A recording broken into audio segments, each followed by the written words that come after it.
Chapter 140. 1 hour later, Doomsday Assault and Final Assault arrived at the junction where Fong Bujue and Blade Runner encountered the giant monster. What are those? Doomsday Assault looked at the pile of rotten metal on the ground.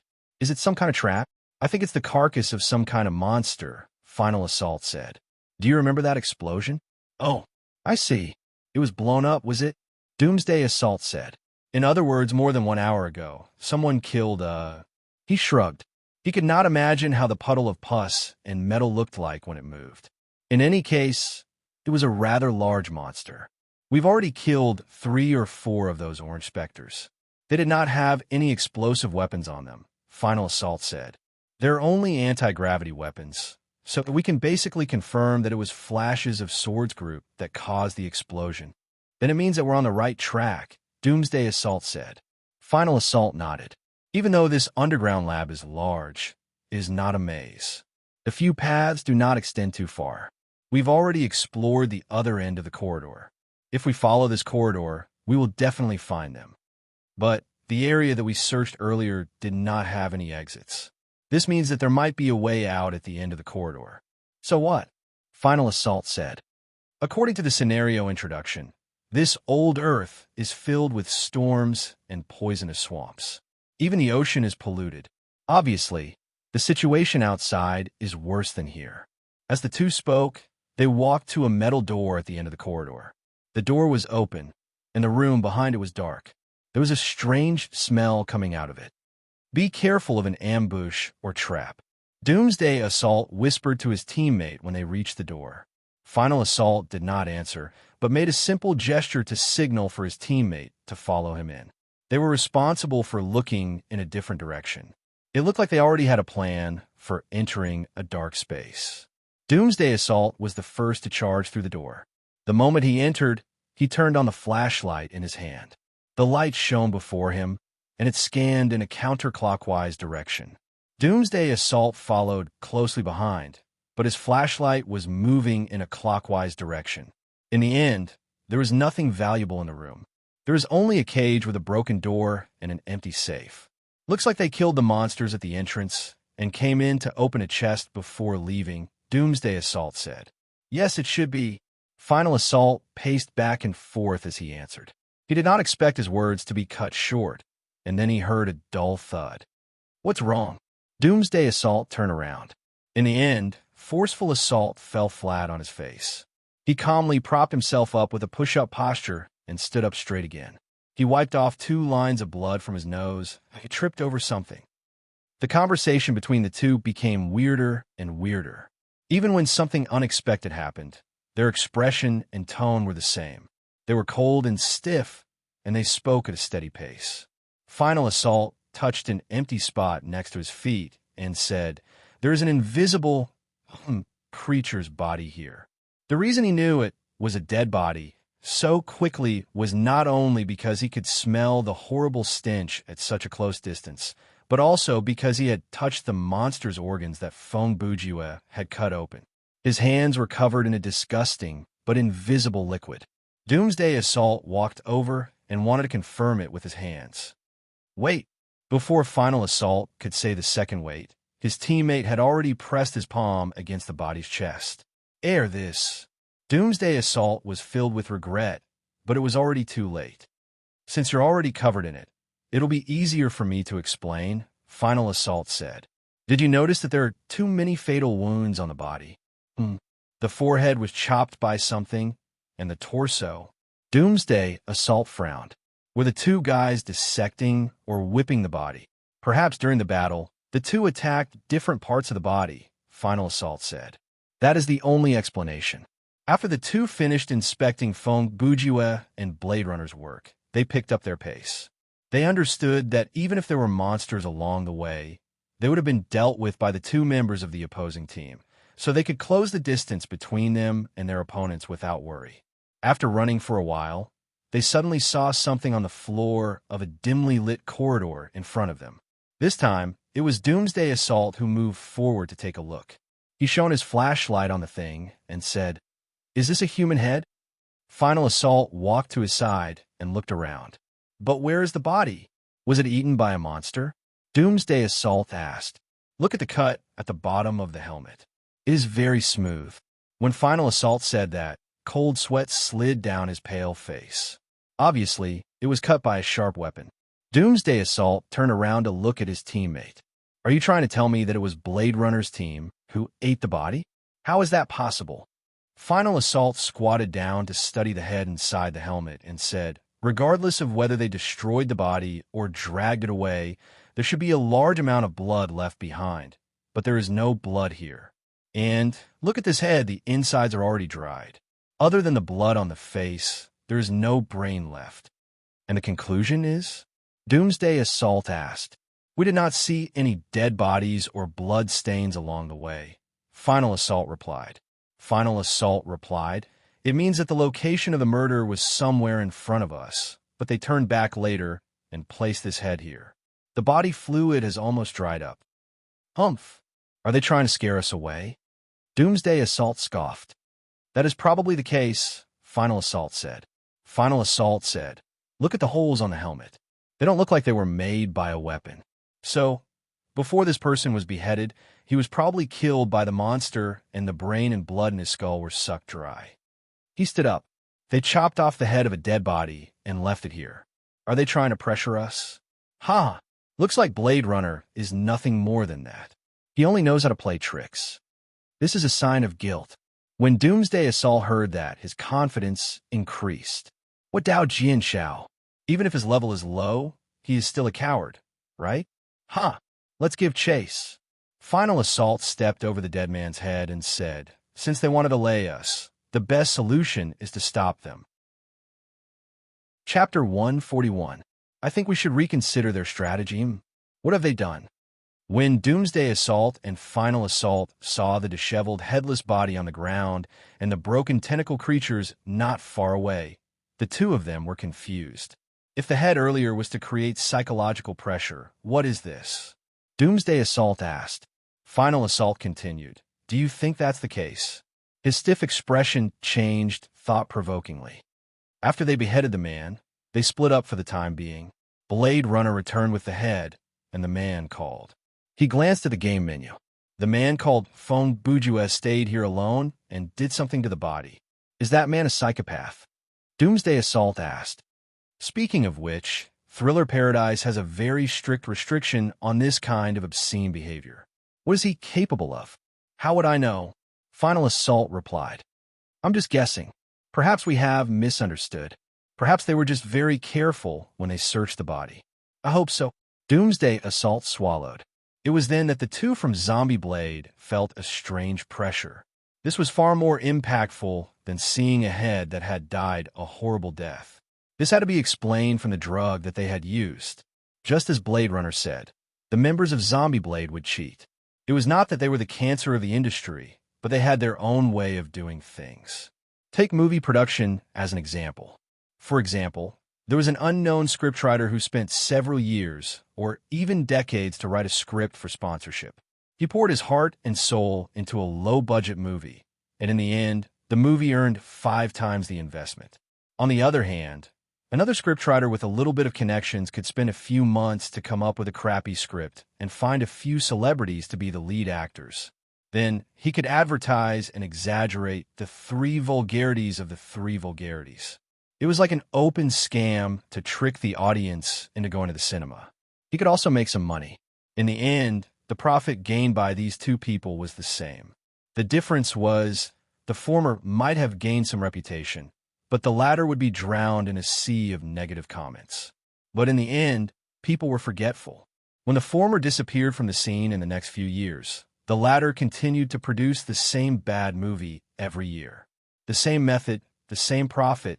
This example could be used in many industries. In this world, there was more than one way to achieve a goal. As long as one abandoned the restraints of morality and other principles, there were many ways to choose from. Zombie Blade had contributed greatly to the exploration of the gray area of online gaming. In terms of finding loopholes and bugs, they were even better than a gaming studio like Brahmin. Of course, even though this was Zombie Blade's forte, compared to regulation, they were still slightly lacking. After all, regulation was the leader of the industry. With its power and history, a gaming studio like Zombie Blade would never be able to join the ranks of the top. However, what they had achieved so far was more than enough for them. To put it bluntly, everyone's goal was to earn money. Reputation was not important. This world was very realistic. As long as there was enough money, there would be people coming to clean up the mess. Zombie Blade's employees and players did not even sign the contract directly with the gaming studio. There were many benefits to signing a contract with a third party. Even if they were sued, they could just dissolve the shell company and register a new one. It was just a matter of changing the brand. Since they were able to exploit this loophole in real life, they were even more fearless in the game. Zombie Blade even had a professional hacking team. In many of the games that they had entered, there were still players using the hacking that Zombie Blade had provided. Even the banned players did not care about those consumable games. The game was free forever, and the gaming company only wanted to make as much money as they could before the server closed. Therefore, the account registration was very open. There was no need to bind the account to the player's ID, and the same person could register as many accounts. It did not matter if the account was banned, but registering another account was still a hack. The player's mentality was understandable. If they wanted to have fun and win, they had to compete with other players. Giving the money to the gaming company was like throwing it into a bottomless pit. In that case, they might as well use the hack. It would be equally fun, and they would still win. In the end, it would be cheaper than buying limited-time equipment and items. They could just stop paying when they stopped playing. However, in the era of the fourth-generation photon computer, it was very difficult to cheat without being discovered. Even if they inserted some undetectable hardware into the gaming hub, it was still difficult to do so. As long as the gaming company and the game itself were not too bad, the hack would be discovered eventually. Therefore, Zombie Blade naturally had other tricks up their sleeves. They would even invent some illegal support plugins. These kinds of software were similar to hacks, but they were barely there.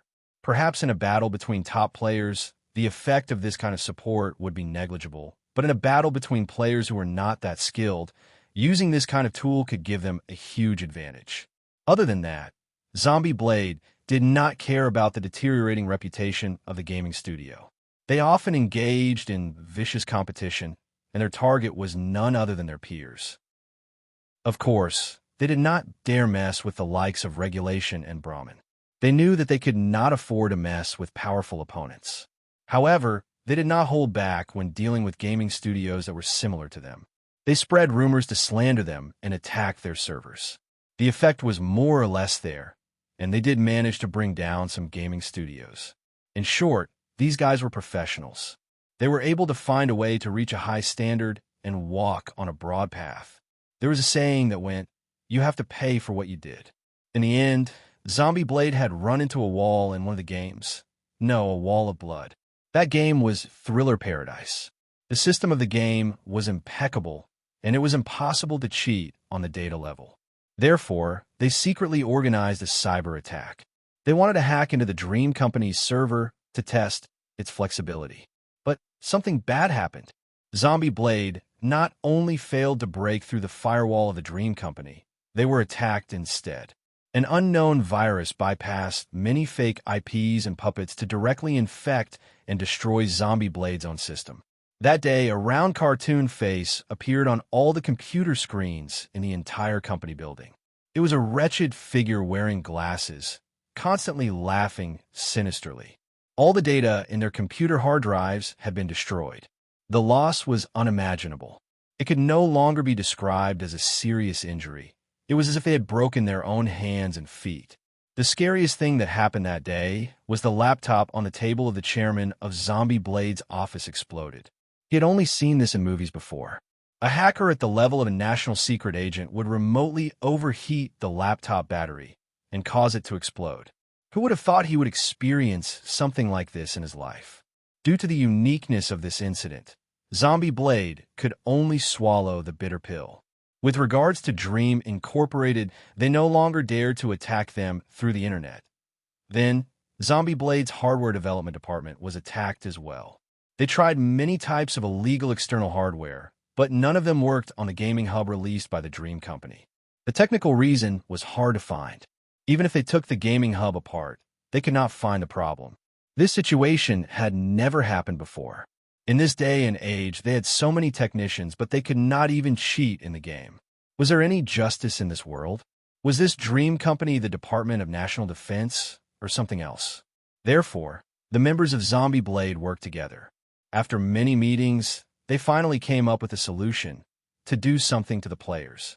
PU-63 was the code for a type of medicine. No one knew what the models were, from PU-01 to PU-62. In any case, PU-63 was the only way for Zombie Blade to clear Thriller Paradise. Regarding the relationship between Zombie Blade and an unscrupulous pharmaceutical company, we will not talk about it for now. In any case, after the players drank the medicine, they would enter a state known as conscious anesthesia. It sounded like two contradictory terms, but the general meaning was easy to understand. It was a kind of forced calmness. All the experimental data showed that the players who consumed PU-63 would never have their terror points reach more than 50% in the scenario.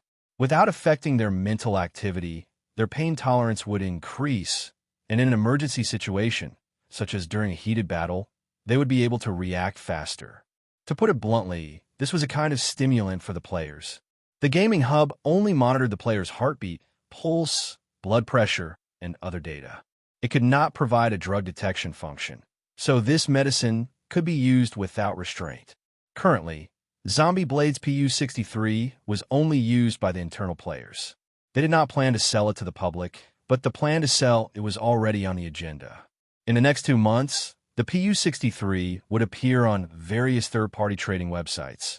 But of course, that was a story for another day. Back to the story. Therefore, the confidence of the two from Zombie Blade was not baseless. With the aid of the medicine, even though they would still feel fear, the degree of fear would at least be alleviated on a physiological level. With this kind of psychological advantage and the actual advantage in the game level, it was normal for them to think that they would win. Wait a minute. Look, what is that? Final Assault said as he squatted down. He focused his eyes and realized that there were some traces under the shirt that was half lifted up. Doomsday Assault heard that and also squatted down to take a closer look. In the end, he managed to lift up the corpse's shirt and get a clear view of the situation.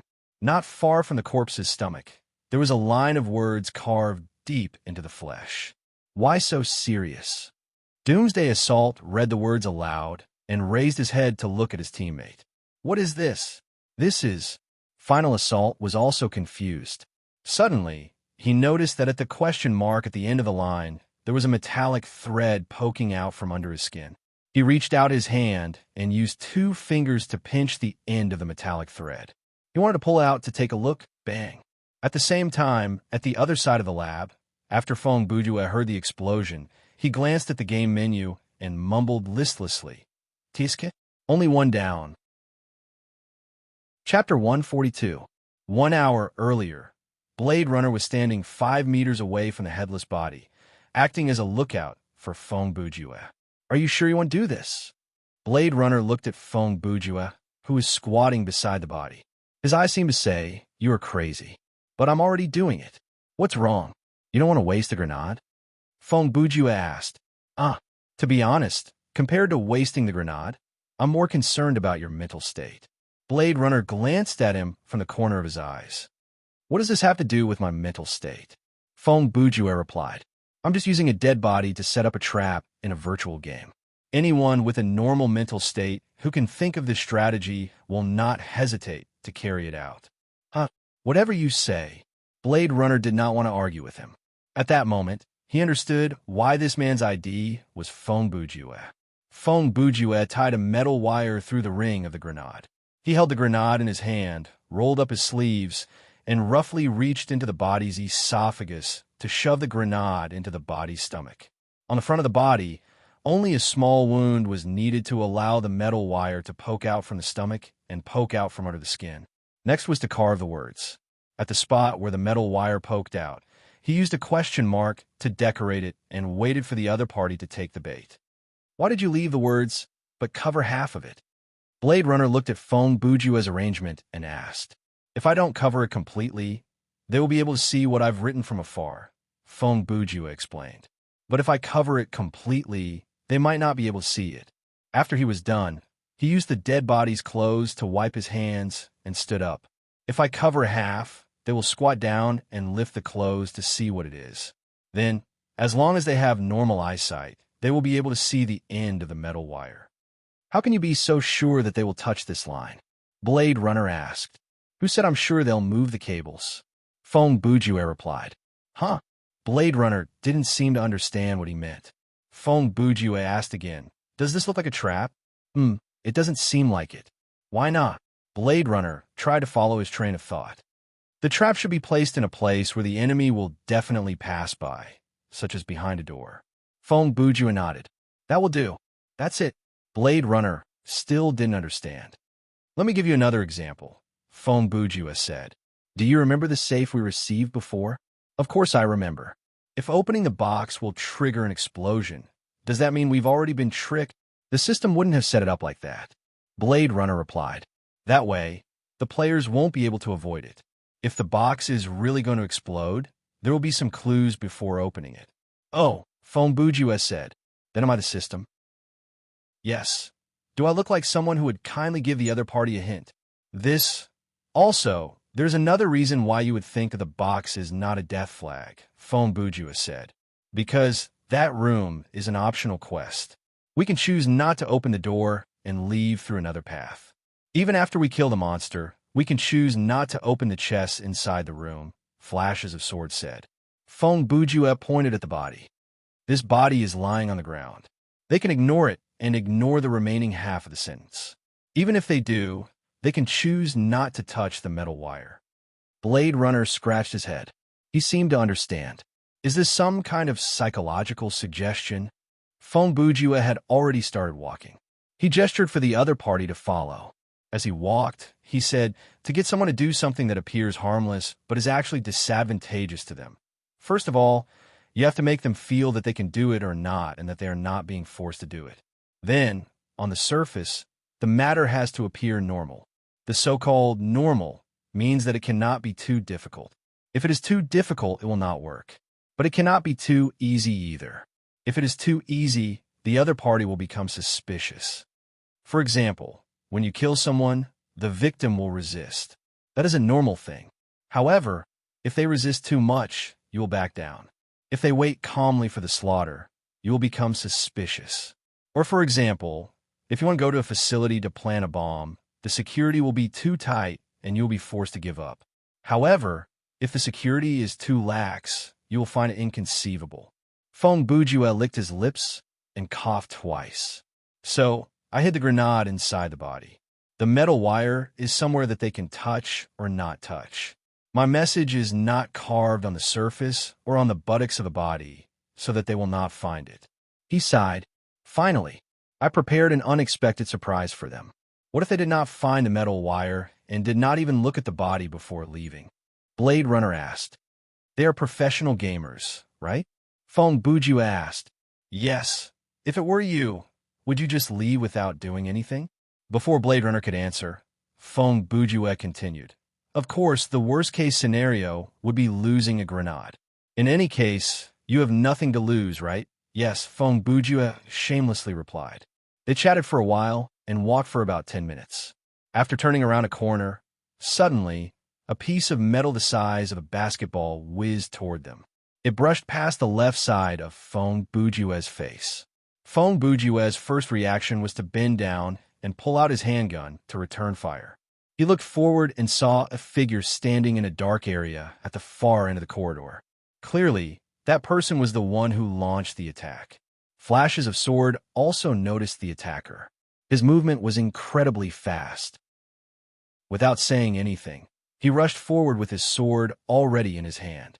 No matter who or what the attacker was, as long as Blade Runner was within range of Shining Shadow Slash, he had absolute confidence that he would not be at a disadvantage. When the figure saw what Blade Runner was doing, he seemed to be stunned.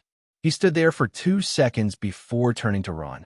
At that moment, Feng Bujue had also started to run forward. He noticed the enemy's reaction and yelled at Blade Runner, who was running in front of him, "Keep him alive." Blade Runner did not have time to answer, but he heard what Fong Bujue said. Fong Bujue was also very fast when he ran at full speed.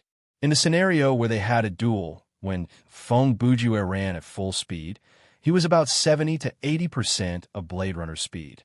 After activating Body Enhancement spell, Blade Runner would not be able to catch up to Fong Bujue even if he ran at full speed.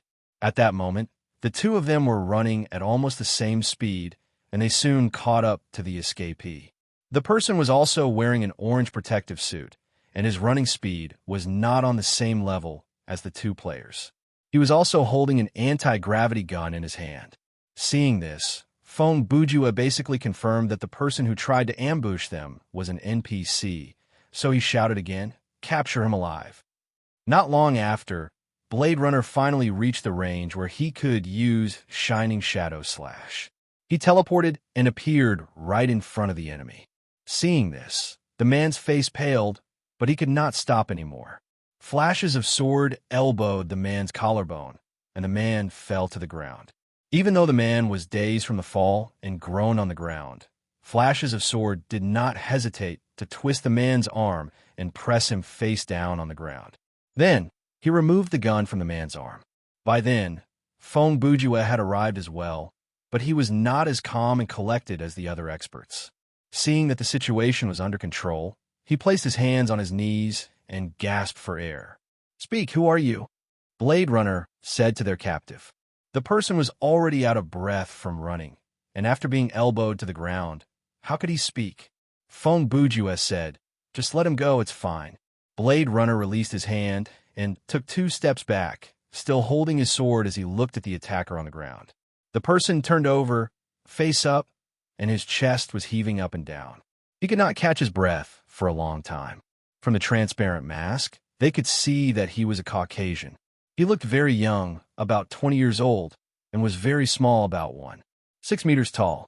He was thin and weak, and he had instant noodle black hair. After recovering a little, the person sat up and used his hands to support himself as he retreated until he reached the wall. He looked at the 2 people in front of him with a frightened expression. "Let's talk."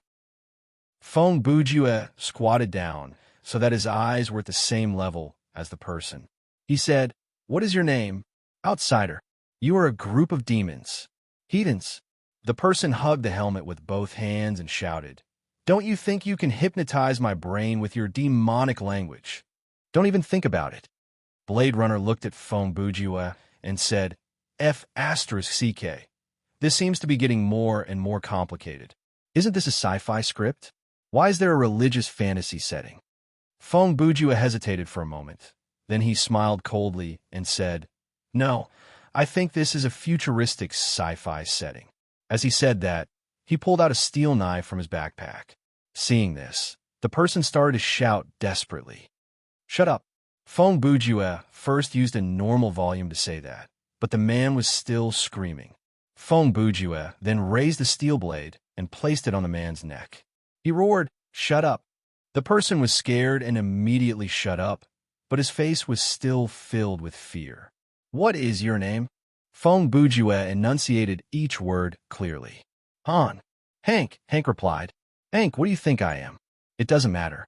I don't need your trust, and I don't need to explain anything to you.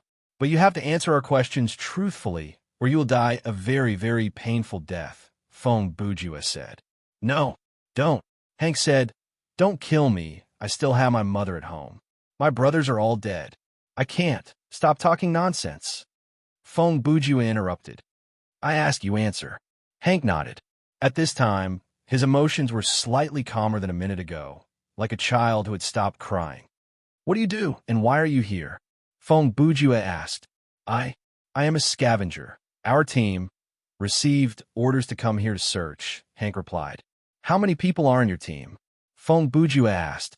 5, Hank replied. "But the others?" "I lost contact with them a few hours ago." When he said this, he looked at Blade Runner with a strange look. "Don't look at me like that. I didn't kill your companions." Blade Runner naturally noticed it. He had already put away his sword and casually said, We saw one of your companions, but when we saw him, he was already dead, killed by a monster. He was referring to the person who was parasitized by the octopus. What? Monster? Oh God. Damn it. Hank's body couldn't stop trembling. He looked like he was about to cry. No wonder they said they saw something strange. What means of transportation did you use to come here? Feng Bujue asked again. Transportation? Hank didn't seem to understand the meaning of this word. What did you use to come here? Feng Bujue asked in a different way. It's the shark cabin. Scavengers use this, Hank replied. Is it something like a boat or a car? Blade Runner interjected. A car. Hank looked puzzled again. Feng Bujue shook his head, sighed, and continued to ask, You were originally guarding the shark cabin, and your other 4 companions came down to explore this laboratory together. Because you lost contact with them, you followed them down, right? Yes. Hank nodded and replied. Why did you attack us? Blade Runner asked. You. Hank looked at them, trembling. Because you are outsiders. Can you explain what are outsiders? Feng Bujue asked. Hank replied, Devils. People outside the village. Then how do you know we are outsiders? Feng Bujue asked. Your clothes. Hank said, I have never seen such clothes, and you can survive here without protective clothing. Oh. Feng Bujue raised his eyebrows. Why? Do you think you will die if you breathe the air here? Of course. Only in the village there is clean air to breathe. The air outside is deadly. It is the poisonous gas spread by outsiders. Hank said loudly. Feng Bujue stood up, leaned over to Blade Runner, and said, Do you remember what the beginning of Black Friday was like? Just say what you want to say, Flash as a sword said. After all, whatever you say is the truth. That means you don't remember, Feng Bujue said. Nonsense. Who would remember the details of an old movie that they don't know when they saw it? Blade Runner said, but after he said this, he realized something and immediately added, Well, that doesn't include you, Feng Bujue said. I remember very clearly that at the beginning of the movie, the members of the scientific research team from the universe could take off their helmets to breathe in this laboratory. Of course, the premise was that they first checked the air quality and bacteria in the surrounding environment. Get to the point, Blade Runner said. The point is the guy in front of us, as I have speculated before. Feng Bujue whispered as he looked at Hank, who was curled up against the wall. Should be a descendant of the survivors from old Earth, but for some reason, not only did he not adapt to the environment to become stronger, but he also has a tendency to degenerate. Even the immigrants from the universe have no problem breathing in the air in this laboratory for a short period of time, but he can't. Is that strange? Blade Runner asked. Is Darwin a charlatan? Feng Bujue asked. Blade Runner said, Well, I'm not very good at biology, but I think you're hinting that this situation doesn't conform to the laws of evolution, right? A group of humans living in an artificial environment like a spaceship, their cardiopulmonary function is almost the same as the human standard more than 400 years ago. Feng Bujue said, But this group of survivors living on Earth with such bad air looks like they're going to choke to death if they breathe in secondhand smoke. He paused. Also, do you remember the guy who was killed by the octopus monster? You mean the guy who you beheaded, stuffed a grenade into his esophagus, and had words engraved on his stomach? Blade Runner narrowed his eyes. It's easy to forget him. That guy was about the same height and size as Hank, and he was also very thin, Feng Bujue said. But they were all white. Let me remind you, in our time, the average height of a male in Western Europe is around 8 meters, and in Northern Europe, it's close to 9 meters, Feng Bujue said. Don't you think malnutrition is a common phenomenon on a planet with such an environment? Blade Runner said. Furthermore, this is just a game. Why are you so concerned about these details? Feng Bujue shook his head. I have no idea how many humans there are on this old Earth, but one thing is for sure. There has to be a problem with Hank's village. Brother Feng, do you remember that we're here for a 2v2 killing game, not to save an NPC's village? Feng Bujue raised his hand, raised 3 fingers, and listed out 3 reasons seriously. Their village has air quality that does not consume life points. and they have the technological capability to create anti-gravity guns. Furthermore, their villagers are vulnerable. Oh, you're not there to save the village, but to rob and burn, right? Blade Runner finally understood. Feng Bujue replied, to save or to rob? We'll talk about that later. As long as we find a way to get into Hank's shark pod and leave this lab, we'll be invincible. Before the two guys from Zombie Blade run out of patience, we have many strategies to choose from, and we have the upper hand. Chapter 143. On old Earth, the land ravaged by a large-scale nuclear war could no longer be restored to its former glory, and the ocean was also severely polluted. After the Doomsday Crisis, the planet had undergone irreversible changes. More than 50% of the land had turned into deserts, and the color of the ocean had changed. Purple-black. Different areas with different degrees of pollution had different effects. There were almost no living creatures in the shallow waters, and the severed ecological chain caused deep-sea creatures to mutate to a certain extent. Only the fittest survived, and species that failed to adapt to the changes in the environment also went extinct. Just as many scientists in the 21st century predicted, the polar ice caps eventually melted. After that, the Ohio Valley was flooded, the entire Australia sank into the sea, and New York became a swamp. War brought death, and death stopped war. When the last few people looked at their devastated homes and found that the second sun had disappeared into the sky, heat, hunger, pain, regret, despair. All of these surged into their hearts and would accompany them until death came. Strong radiation contaminated the fertile land near the equator, and the ruins of the city glowed in the dark night. This situation lasted for 100 years. Some species disappeared, and others mutated and evolved. Time flew. Dark clouds began to gather on some barren and desolate lands. Heavy rain poured down, cooling the boiling, poisonous seawater on the surface of the earth, washing away the dirty air and healing the wounds that had been opened on the earth. When the warm rain washed away, a deathly still land appeared. There would always be people who survived. Human life was as fragile as ants, but of course, it would also be as tenacious as ants. The survivors climbed out of the ruins of civilization and embarked on the road of survival. They found that the temperature was hotter than before, and in non-desert areas, the water vapor in the air was thicker than before. Above their heads was an orange-yellow sky, and the sun emitted a dazzling light. In the ruins, some strange plants began to sprout. Even though no one was watering them, even though they were exposed to the scorching sun, these wild plants with bizarre colors and shapes continued to grow crazily, covering one land after another. For the ancient Earth, this kind of climate change was not the first time. The Ice Age, crustal movements, and volcanic eruptions had all left traces, but they did not change the trajectory of the Earth's orbit. Now, as it had been for the past 3 billion years, it continued to rotate and advance through space, moving in orbit around the sun. Technology had become a thing of the past, and the people who had survived the disaster returned to their primitive state of survival. They formed a social structure similar to that of a tribe, wandering the surface of the earth in search of food and a reliable shelter. In the non-desert regions, there were poisonous swamps, deep canyons, muddy depressions, and desolate mountain ranges.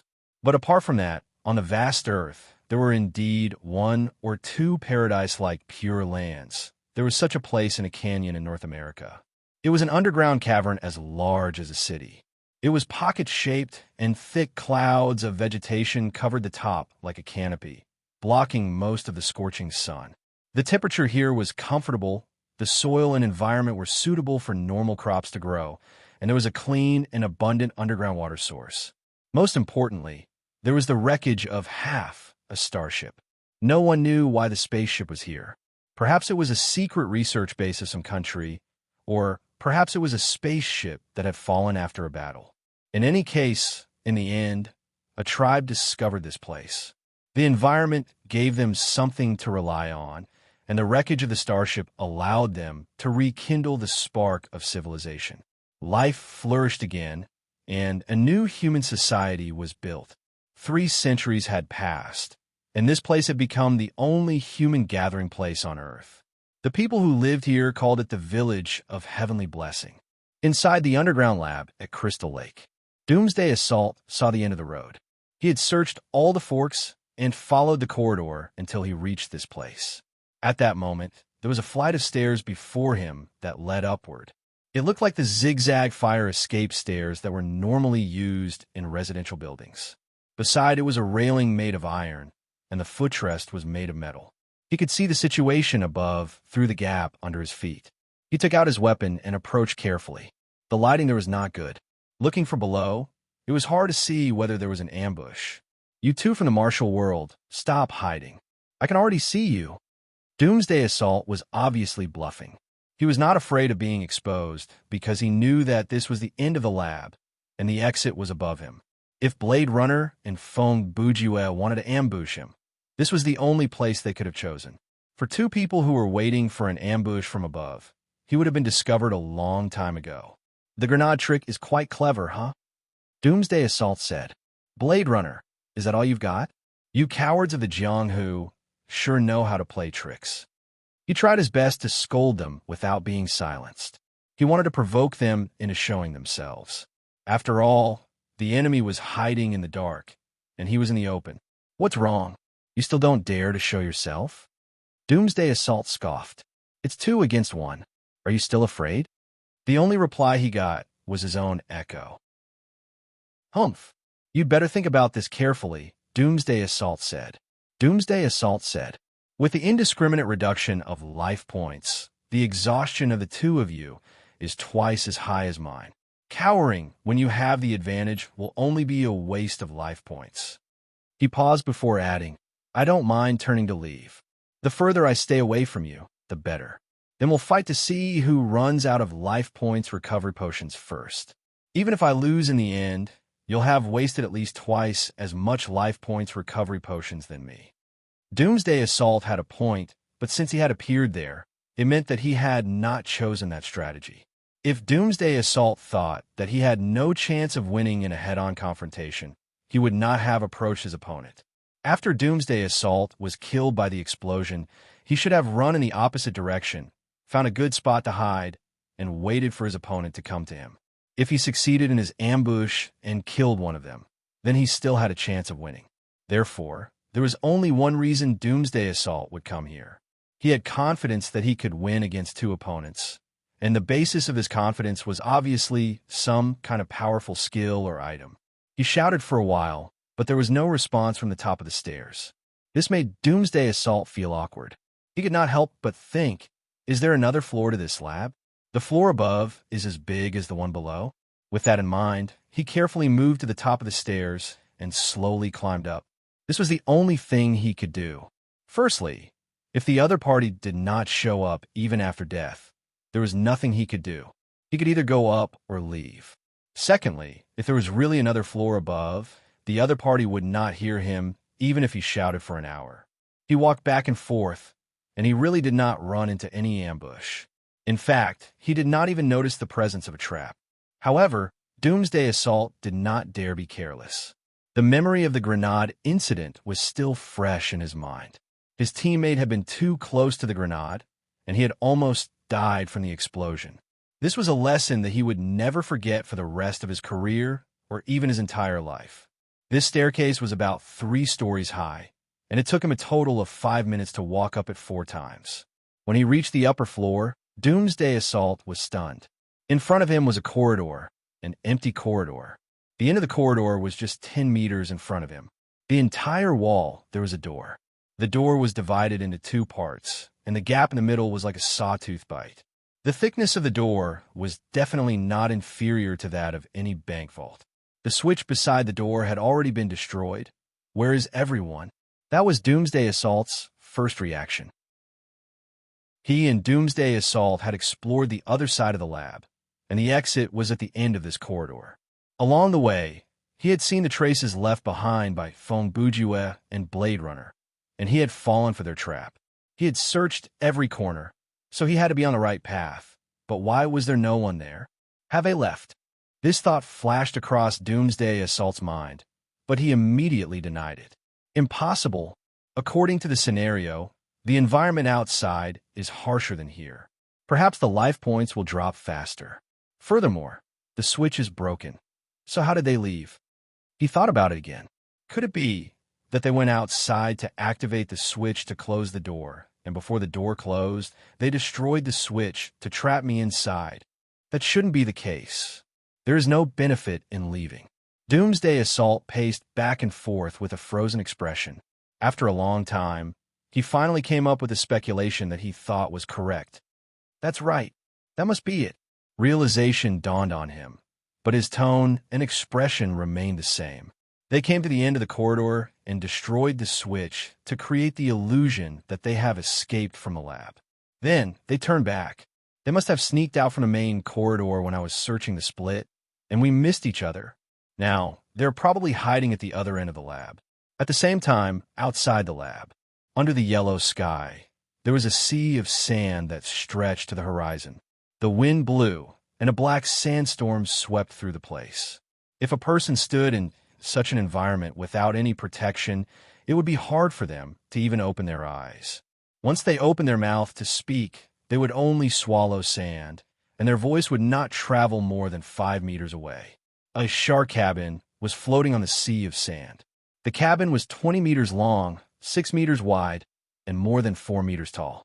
The exterior looked like a giant armored shark, but this shark cabin had no fins and a streamlined and smooth design on the top. The color of the pod was the same yellowish color as the desert. There was no windshield or visual device in front, and it relied on the internal radar and navigation device to move forward. The air inside the shark pod had been treated. Even though the two players were not wearing protective gear, their life points had stopped dropping. At that moment, Fong Bujua had his hands behind his head as he sat in the driver's seat. It did not take him long to learn how to operate the shark pod. The interface of the device was not complicated, and the destination had already been entered. He just needed to select the automatic mode. When Fong Bujua walked out of the lab and saw the environment outside, he understood that on this planet, manual driving was basically meaningless because there was no road. There was not even a reference point, much less a road.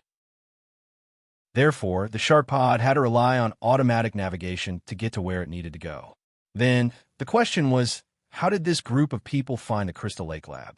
Hank said that their team had received the order to search this place. This meant that the higher-ups who gave them the order had the specific coordinates of the Crystal Lake lab. Therefore, a new question arose. Had their higher-ups already found the coordinates, or did they just discover it that day? What method did they use to find this place? Did they use a mini-probe robot? Fong Bujua's speculation was this team of people did not come any earlier or later. The moment the galactic immigrants left, they arrived. This explains something very obvious, and Hank's reaction when he first saw the outsiders gave Fong Bujua a basis for further speculation.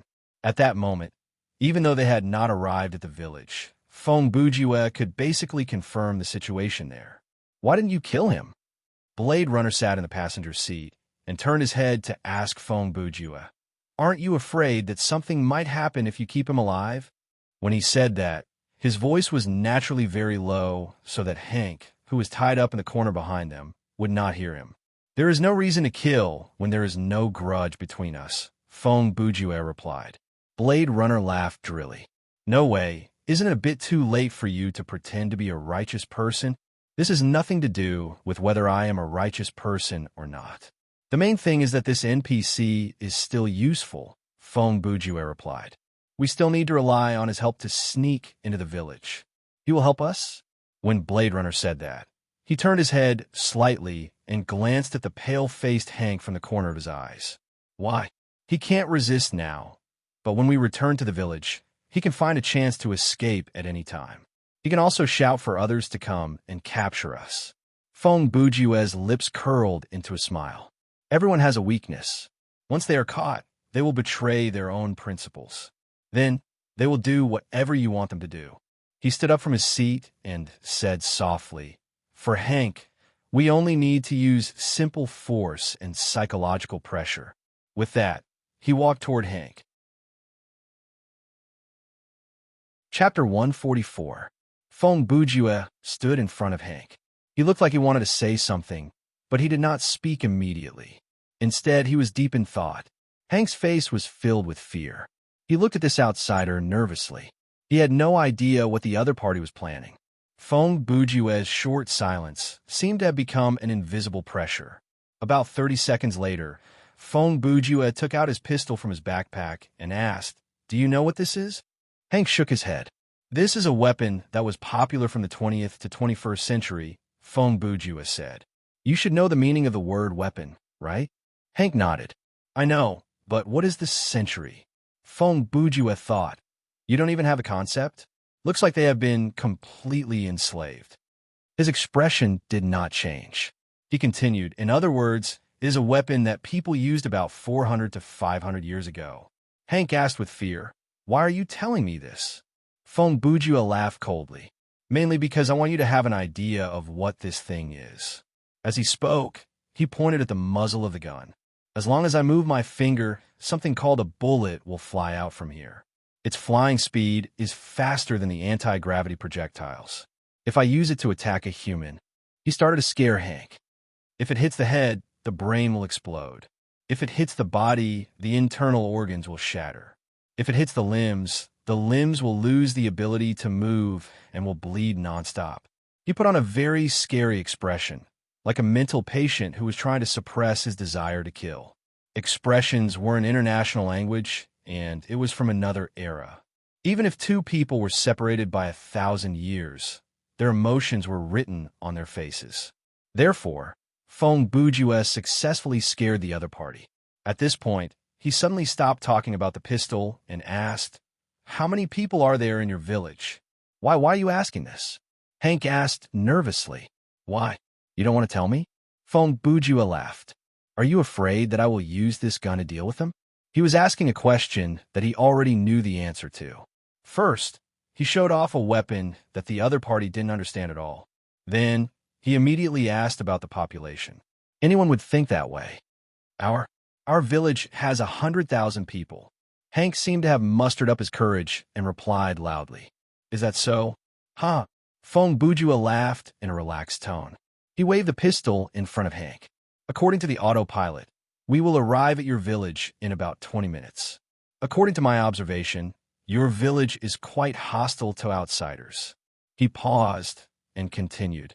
"If they attack us as soon as they see us, I have 1,000 bullets in this pistol. Even if my hit rate is about 60 to 70%, how many people do you think your village will die?" Blade Runner, who was sitting in the distance, almost fell off his chair when he heard this. He thought to himself, "You really dare to bluff. One handgun, 1,000 bullets? Where should I put it? The extra-dimensional magazine? Besides, with the firing speed of the pistol, even if you really have 1,000 bullets and your arms and hand can hold it, it will take almost half an hour to fire 1,000 bullets. Do you think the villagers will line up to let you kill them one by one? No, please, don't kill the villagers." Hank begged.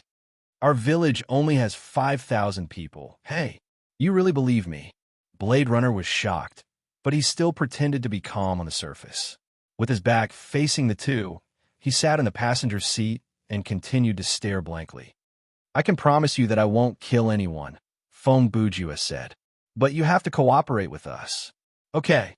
What do you want me to do?" Hank said with a trembling voice. "Look, Hank." Feng Bujue's tone became quite sincere. This was the so-called carrot and stick approach. "No matter what kind of prejudice you have against outsiders, you should have seen that my friends and I are not very bloodthirsty people. Even if you attacked us first with a catapult, we didn't kill you, right?" Hank nodded.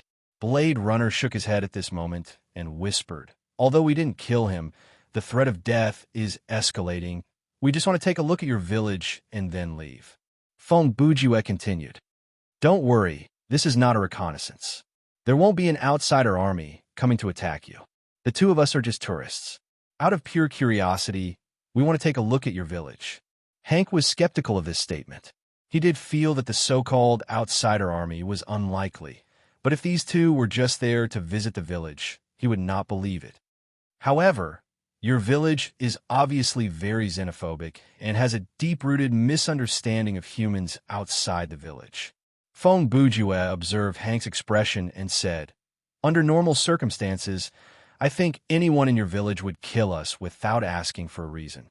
There is no chance for both sides to communicate." He shook his head. "Once there is a conflict, you should know the result very well." He raised his hand and used his thumb to point at Blade Runner behind him. "I guarantee that my friends can kill more than 1,000 of you with just cold weapons." Blade Runner finally could not help but turn around and complain, "Do you think this is a game of grass cutting?" Since Hank did not understand what he was talking about, Feng Bujue took advantage of the situation and said with a serious face, "What he means is that to him, killing 1,000 people is as easy as harvesting crops." Hank was already covered in cold sweat. When he heard this, the scene of Blade Runner appearing in front of him like a ghost appeared in front of him. This made him even more convinced of the teachings of the village priest. Outsiders are all demons. They are powerful, cunning, and good at bewitching people. No matter how harmless, pitiful, or even beautiful they look on the surface, they must be killed without hesitation. They must not even be given a chance to speak. Feng Bujue was still talking. "Believe me, I don't want to see that happen, just like you." He patted Hank's shoulder with one hand. "As long as you follow my plan and bring us into the village, I promise that I will not hurt anyone. My friends and I will stay in your village for a few hours at most, and then we will leave. After that, you will be free. You can do whatever you want. You can call someone to kill us immediately." He paused for 2 seconds and looked at the change in Hank's expression. He then added, "You can choose not to believe me now, but you have to weigh the pros and cons. If you don't cooperate, what will happen?" He turned around and sneered. "There is not much time left. If you think too long, the shark cabin will arrive at the destination. At that time, we can only act according to the circumstances and enter by force." Chapter 145. The shark cabin slowly drove into a canyon. The terrain before them sloped down to the south, and there were some unknown plants growing on both sides. The plants grew sparsely, and they looked sickly and gray. It was obvious that no one cared for them. They were probably some kind of wild grass. Following the slope down, they arrived at the entrance to a large cave. The hole in the middle of the wall was large enough to fit the entire Titanic. This place had obviously been expanded and reinforced by humans, so it was no longer a natural landscape. Thousands of metal frames that looked like rails covered the mountain. Some were embedded in it, and others were connected to each other in midair. It looked like a complicated iron spider web. Some small buildings that looked like tents decorated the ledge, and many workers in protective gear moved about on the metal frames. If Feng Bujue and the rest could see this from afar, they would be impressed by the beauty of this place. When the shark cabin was close to the entrance, they received a call from the outside. An unfamiliar voice said, "This is the observation deck. Please identify yourself." Hank, who sat in the driver's seat, tossed a questioning look at Feng Bujue, but the latter merely opened his arms and made a pleased gesture. "Scavenger team, number 24. I'm the pilot, Hank." Hank tried his best to maintain his calmness as he said, "We left the village this morning. The password was bow and arrow. At the village of Heavenly Blessing, every team would leave a record when they left, and when they left, they would be given an updated password. When they returned, they had to give the password before they could enter the village. If they could not give the password and there was no record, it meant that these people had sneaked out, or they might even be outsiders. The person who communicated with them was silent for a while. He was probably verifying the number and password. After some time, he replied, 'The password is correct. Welcome back, Team 24. Please enter the berth that corresponds to your number. The resupply team is on the way.'" The shark cabin successfully drove into the cave. After passing through a winding corridor, they arrived at a very large space. This place was like a three-dimensional parking lot. The walls on one side were like beehives, and they were filled with hexagonal cubicles. With the help of a navigation system, Hank drove the cabin into one of the cubicles. When the two players officially passed through the door of the village of Heavenly Blessing, the system announcement rang in their ears. Hidden mission triggered. Found Son of God, Yurt Corbin, in the village of Heavenly Blessings. Brother Feng, Do you still insist that this scenario is a sci-fi setting? Blade Runner asked after reading the mission description. Yes, I'm very sure, Fong Bujue replied. At this time, they had each put on a set of protective suits and walked out of the shark cabin with Hank. The scientific system of the village of Heavenly Blessing was very strange. In many aspects, their standard was so low that it was hard to believe. They did not even have basic knowledge. For example, biology, medicine, and astronomy were at the level of a primitive tribe. However, they were very developed in energy, construction, and agriculture. They also had the technology to make anti-gravity devices and smelt metals. As for why these guys went off the path of technology, we'll talk about that later. For now, let's talk about the situation of Fong Bujue and the others. The plan was simple.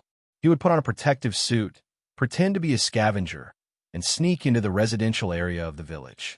Actually, it wasn't that difficult to implement, because there were no photos or anything like that in this village.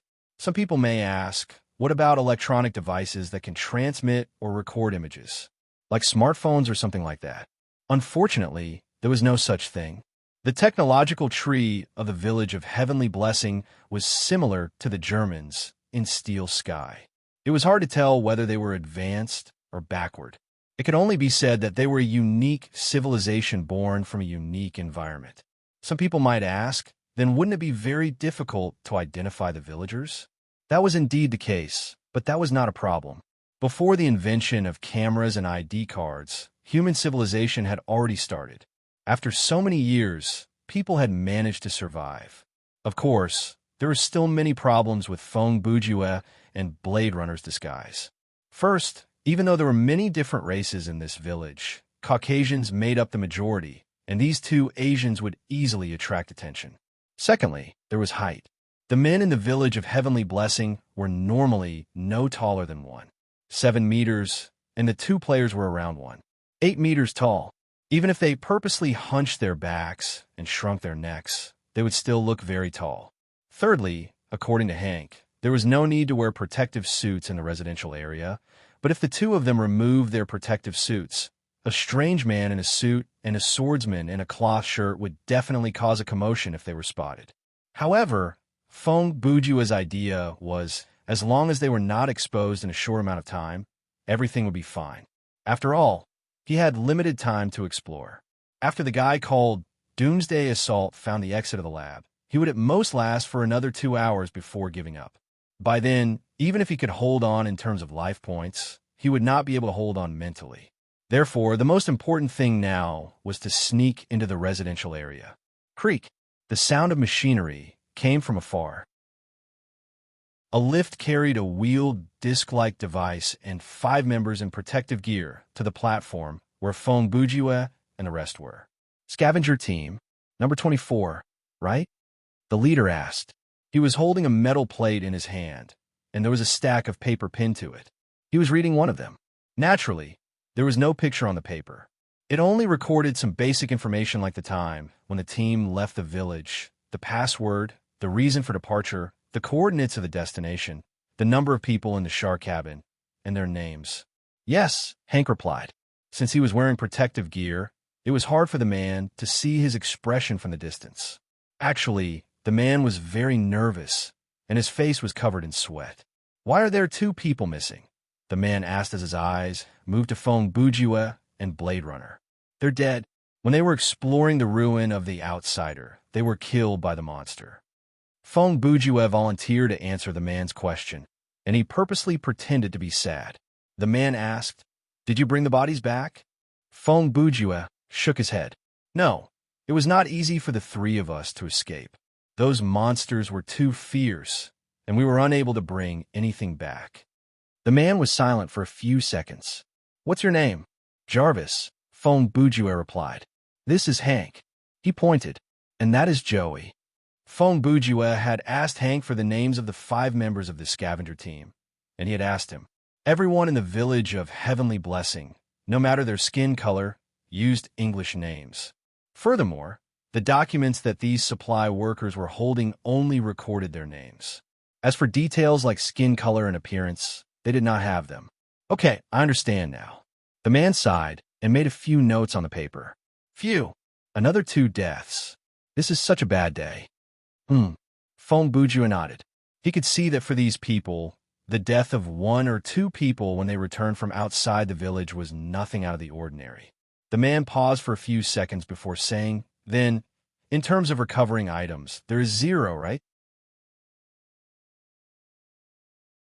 Chapter 146. Yes, Fong Bujua answered. The man nodded.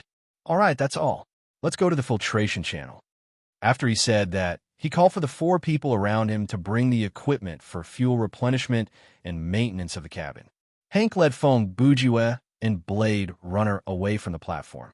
They did not take the elevator, but went down a flight of stairs on the side. The elevator was specially used for the supply team. As they walked up the stairs, Blade Runner finally could not help but ask, "Don't you think it's strange?" He looked at Fong Bujua and said, "You just said that you didn't pick up anything," and he believed you. He then turned to Hank. "Don't you need to be checked or something? See if there are any hidden items." Hank replied in surprise, "Hidden items? What are you talking about? Who would do that? Once found out, it's a capital offense." He paused. Besides, what's the benefit of hidden items? Blade Runner was stunned speechless by Hank's reaction. Fong Bujua laughed. "Don't talk to the slaves about private property. To them, even money is meaningless. The only thing of value is food. But if they don't starve to death, it's not worth the risk to eat a few more mouthfuls." Slaves, Hank said. What does that mean? And what's private property? Fong Bujua shrugged. There are some things that you're better off not knowing, Hank. The 3 of them walked all the way down. When they reached the bottom, they turned into a passage. This passageway looked very unstable because the walls of the passageway were not made of metal, but of a mixture of rocks and supports. The lighting above was also very simple. Overall, this passageway looked like a mine with a very poor safety factor. It would not be surprising if it suddenly collapsed.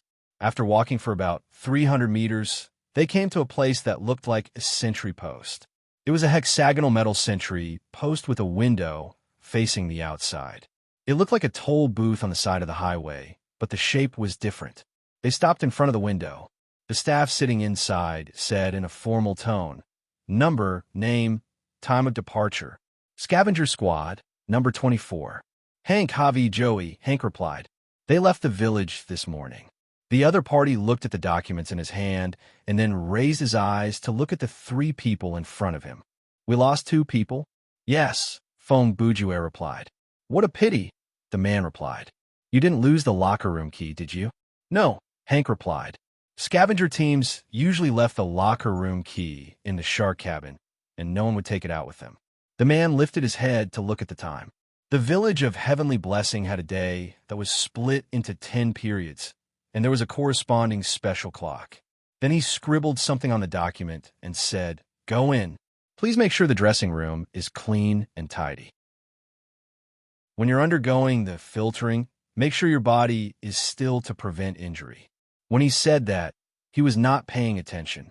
It was probably some kind of standard jargon, and he was about to vomit. The 3 continued to move forward. There was another corridor before them, and it was all made from metal. This corridor was not long, about 100 meters, and the space around them gradually widened. The door at the end of the corridor was about 5 meters tall. After passing through the door, there was an area that looked like the platform of a train station. It was at least 1 acre large, and it was in the shape of a fan. The ceiling was about 8 meters tall, and there were many metal pillars standing among it. With Hank leading the way, Fong Bujua and Blade Runner passed through this area. On the opposite side of the fan-shaped hall, in other words on the arc, there were many metal doors. They were about 9 meters tall and 1 meter wide. These doors were all closed, and behind them was naturally the locker room. Hank used the key to open the door, and they walked into one of them. It was surprisingly small. Facing them were 5 separate cubicles that looked like phone booths. These cubicles were probably used to filter the scavengers. Hank explained, "After you go in, just sit down and wait for a while." Fong Bujua nodded and then gave his teammate a look. At that moment, Flashes of Sword was like a dead pig that was not afraid of boiling water. The killing game had turned into a team survival game, and he was speechless. In any case, he would follow whatever Brother Feng said. In a way, the remaining members of Doomsday Assault were no different from dead people, so Flashes of Sword did not mind it at all.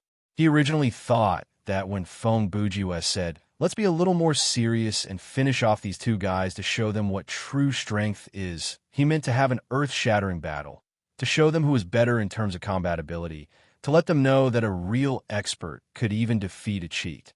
But he did not expect that this seriousness, strength, and finish off that Brother Feng mentioned were completely different concepts. There was a saying that one could subdue an enemy without a fight, and Feng Bujiwe's approach was to kill without a fight. At this point, Flashes of Sword finally understood what was going on. Brother Feng was indeed a man who could see through 1,000 soldiers with a smile on his face. For a player who was not a fighter, fighting was the worst strategy, the worst plan. To achieve the goal without taking any risk was the true reflection of one's strength. If not for Feng Bujiwe, Blade Runner would not have thought that they could win a killing game like that. He could not help but be thankful and afraid. Thinking back to the 1v1, if he had not met Feng Bujiwe at the beginning, or if it had been a 2v2 or 3v3 team battle, then he might have ended up like the two from Zombie Blade. No matter how good he was at fighting, it would have been pointless. As the scenario progressed, Blade Runner realized how valuable Feng Bujiwe was. In other games, the evaluation of celebrity players was based on their combat ability, but in Thriller Paradise, a player like Feng Bujiwe could bring more benefits than the top 10 players on the combat ability ranking. Unfortunately, inviting Feng Bujiwe to join Jianghu was impossible. Even though Blade Runner was not as good at reading people as their leader, Enigma in the Heavens, his instinct was very accurate. He knew that in the game world, people like Feng Bujiwe would not be willing to be under someone else. Even if he was temporarily under someone else, it would not last long. This kind of player chased after a kind of freedom, and fun.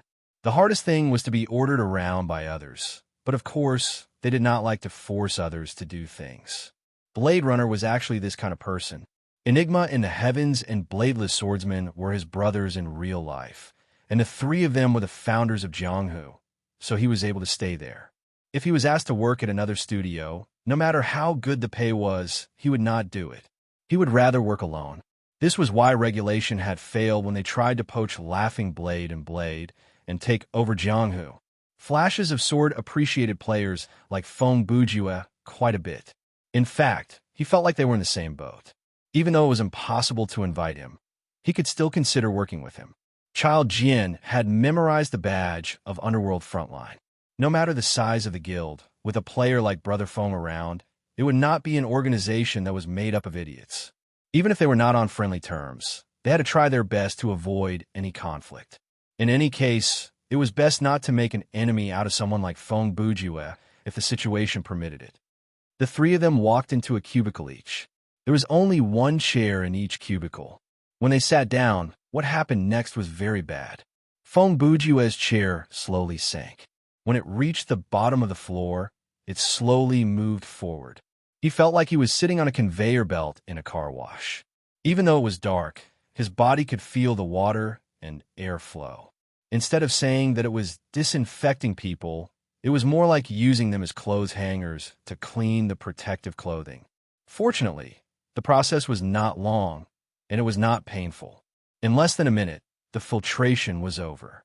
A metal plate in front of them rose automatically, and light illuminated the path ahead. This was the real changing room in front of the three of them.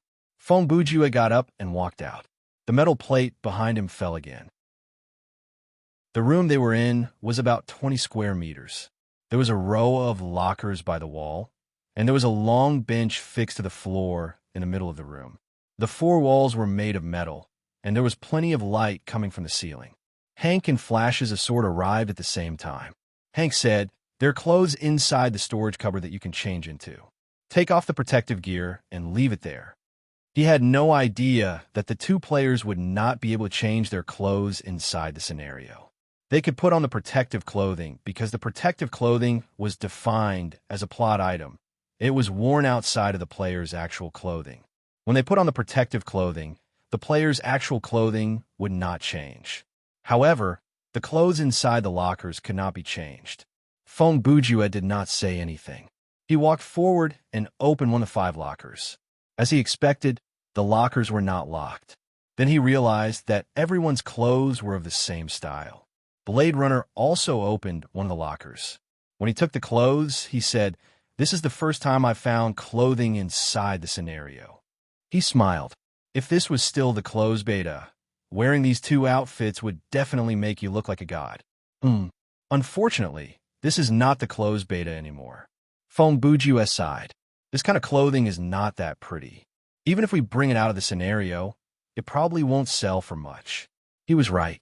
The standard clothing of the village of Heavenly Blessing was extremely simple. It had a long-sleeved shirt and long pants. The color was grayish-brown, and there were no patterns on the clothes. The location and style of the pockets were normal, and the collar was a normal round collar. What should we do? It's not like we can change the apparel in the scenario, Flashes of Sword asked. Feng Bujue replied matter-of-factly, "Continue to wear the protective clothing." Hank heard that and said, "But in the residential area, we're all wearing." Feng Bujue waved his hand and cut Hank off. "I have my own plan. You just need to change." Chapter 147. After exiting the changing room, they still did not arrive at the residential area, but another large area that looked like a train station platform. The shape of this area and the pillars that stood in it were similar to the one that they had passed earlier. These 2 areas were probably built from 2 different levels of mirrors. At this point, the air around them was already comfortable enough for a normal person like Hank to breathe. After passing through this place, they walked down a winding corridor. The path opened up, and the 3 finally arrived at the inner part of the village of Heavenly Blessing. For the 2 players, what they saw before them was indeed a wondrous sight. Orange-yellow light shone down from the sky.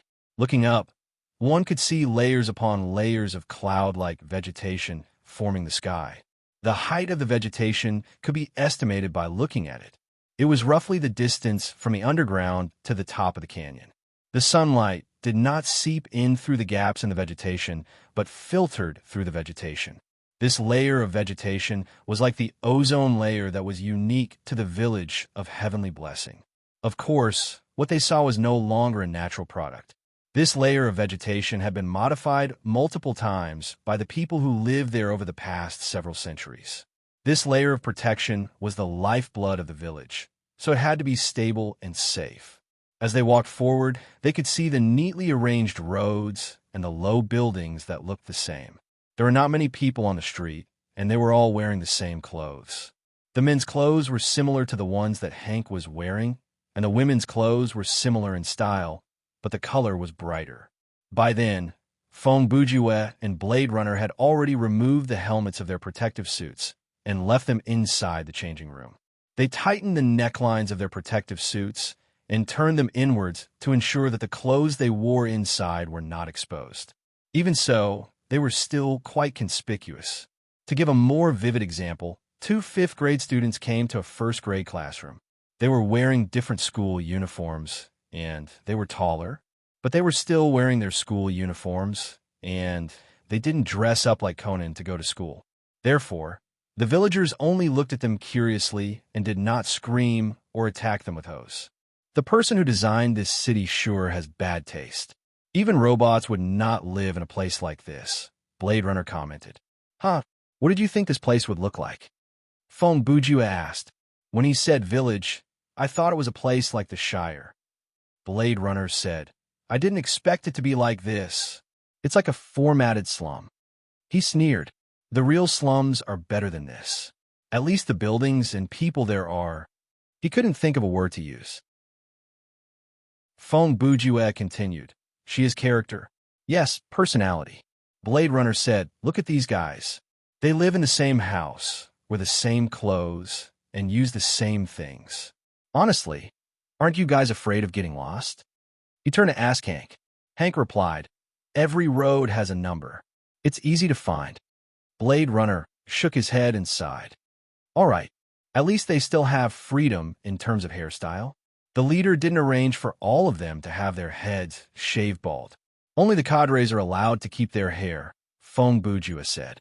Flashes of Sword really did get it, and he replied, jokingly, a congratulatory message from Immortal Phoenix Academy. The three of them walked for a while and met two street patrols. The two of them were wearing slightly different clothing styles and colors. They wore epaulettes, had long boots, and were armed with a catapult and a metal shield. Stop, one of them called out. Feng Bujue and the others stopped and waited for the other party to come forward and ask them questions. Blade Runner was fearless. He just looked at the other party with a gaze that was neither servile nor overbearing. He stood there silently. Hank, on the other hand, was so nervous that he didn't dare to speak. Why did you come in wearing protective clothing? The patrol asked. Feng Bujue replied, Sir, our clothes are damaged. Damaged? The man glanced at Feng Bujue suspiciously. The clothes are in the box in the changing room. How could they be damaged?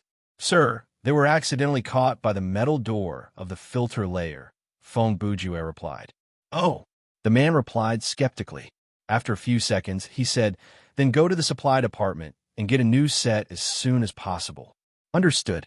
Thank you for your concern, sir, Feng Bujue replied. The two patrolmen looked at each other, shrugged their shoulders, and left. Blade Runner laughed. That attitude of yours. You've watched too many domestic TV dramas. It's like an underground traffic officer meeting a national army on the street. As long as it works, Feng Bujue replied.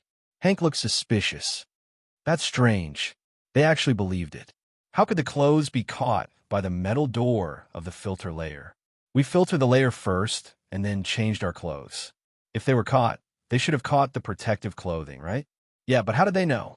Feng Bujue said. They're not scavengers. All right. The patrol should have never left the village, Hank said as if he had suddenly realized something. You even thought of something like that? Flashes of Sword interrupted. In a social system where classes are distinct and insurmountable, where everyone has their own job and doesn't interfere with each other, aside from the upper class, a certain group living at the bottom has no way of knowing the details of another group's work. Feng Bujue said. The scavengers can't know what dishes are served in the patrol's cafeteria, and the patrols can't know how the scavengers use the changing room. So, I just have to give them a random reason. Do you think they'll immediately take out their phones to Google the specific process of the scavengers returning to the village? Well, because of the shielded words, please allow me to praise you with cunning, Blade Runner said.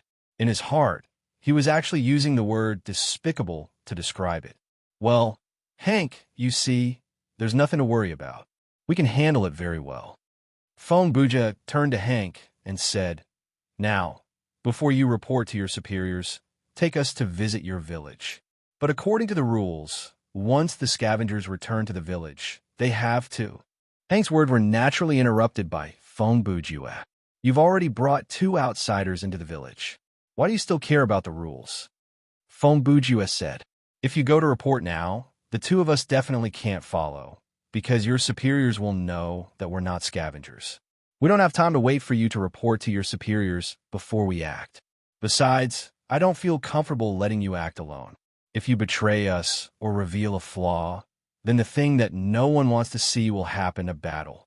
Also, if you bring outsiders into the village, it's undoubtedly a capital offense. I don't think your superiors will care whether you're being threatened or not, and they won't listen to your explanation. So, if you plan to sneak away from us and then inform the patrol, not only will it lead to the deaths of your fellow villagers, but it will also be difficult for you to escape death in the end. Feng Bujue saw the change in Hank's expression and knew that his persuasion had succeeded once again. Your best choice is to do as I said and not report to your superiors first. Instead, take us to the village. After we're done with the tour, quietly leave the village and then report to your superiors. At that time, at most, you'll be considered late, but there won't be any serious consequences. No one will get hurt, and no one will know that we've been here. This is different from what we agreed on. You didn't say this before. Hank replied in a panic. He seemed to be at a loss. Then, how do you think things will develop? Feng Bujue laughed. The plan needs to catch up with the changes. At this point, Hank had already boarded the pirate ship. Just as Feng Bujue said, everyone had a weakness. Once it was grasped, they would betray their principles. At first, Hank didn't want to be killed. Later, he didn't want to see people from the same village get killed. Now, with the two threats on his shoulders, the only solution was to cooperate with the two outsiders and hope that they could leave without being discovered. Of course, his way of thinking was too simple and naive. If he could think further, he would understand that even if Fong Bujue and flashes of sword left quietly, it would be just like how they came quietly. With a wave of their sleeves, they would not take a single life. Eventually, the matter would be exposed. They had already registered their names when they entered the village. Jarvis and Joey were considered to be still alive and had returned to the village. How could a living person disappear into thin air? Therefore, in a few days, Hank would still be captured for questioning. If he could not explain himself, he would be charged with a serious crime. If he did, he would have to die. At the deepest part of the village of Heavenly Blessing, there was a place called the Temple. Even though it was called a temple, it had nothing to do with a temple. This temple was built from the half of the interstellar spaceship from several hundred years ago. In the village, only the Corbin family had the right to enter and exit the temple freely. It was like their palace. For many years, the Corbin family had considered themselves the spokesman of God. They passed down the will of God. Of course, this God had nothing to do with Christianity. The will represented by the word God was something that the Corbin family could fabricate.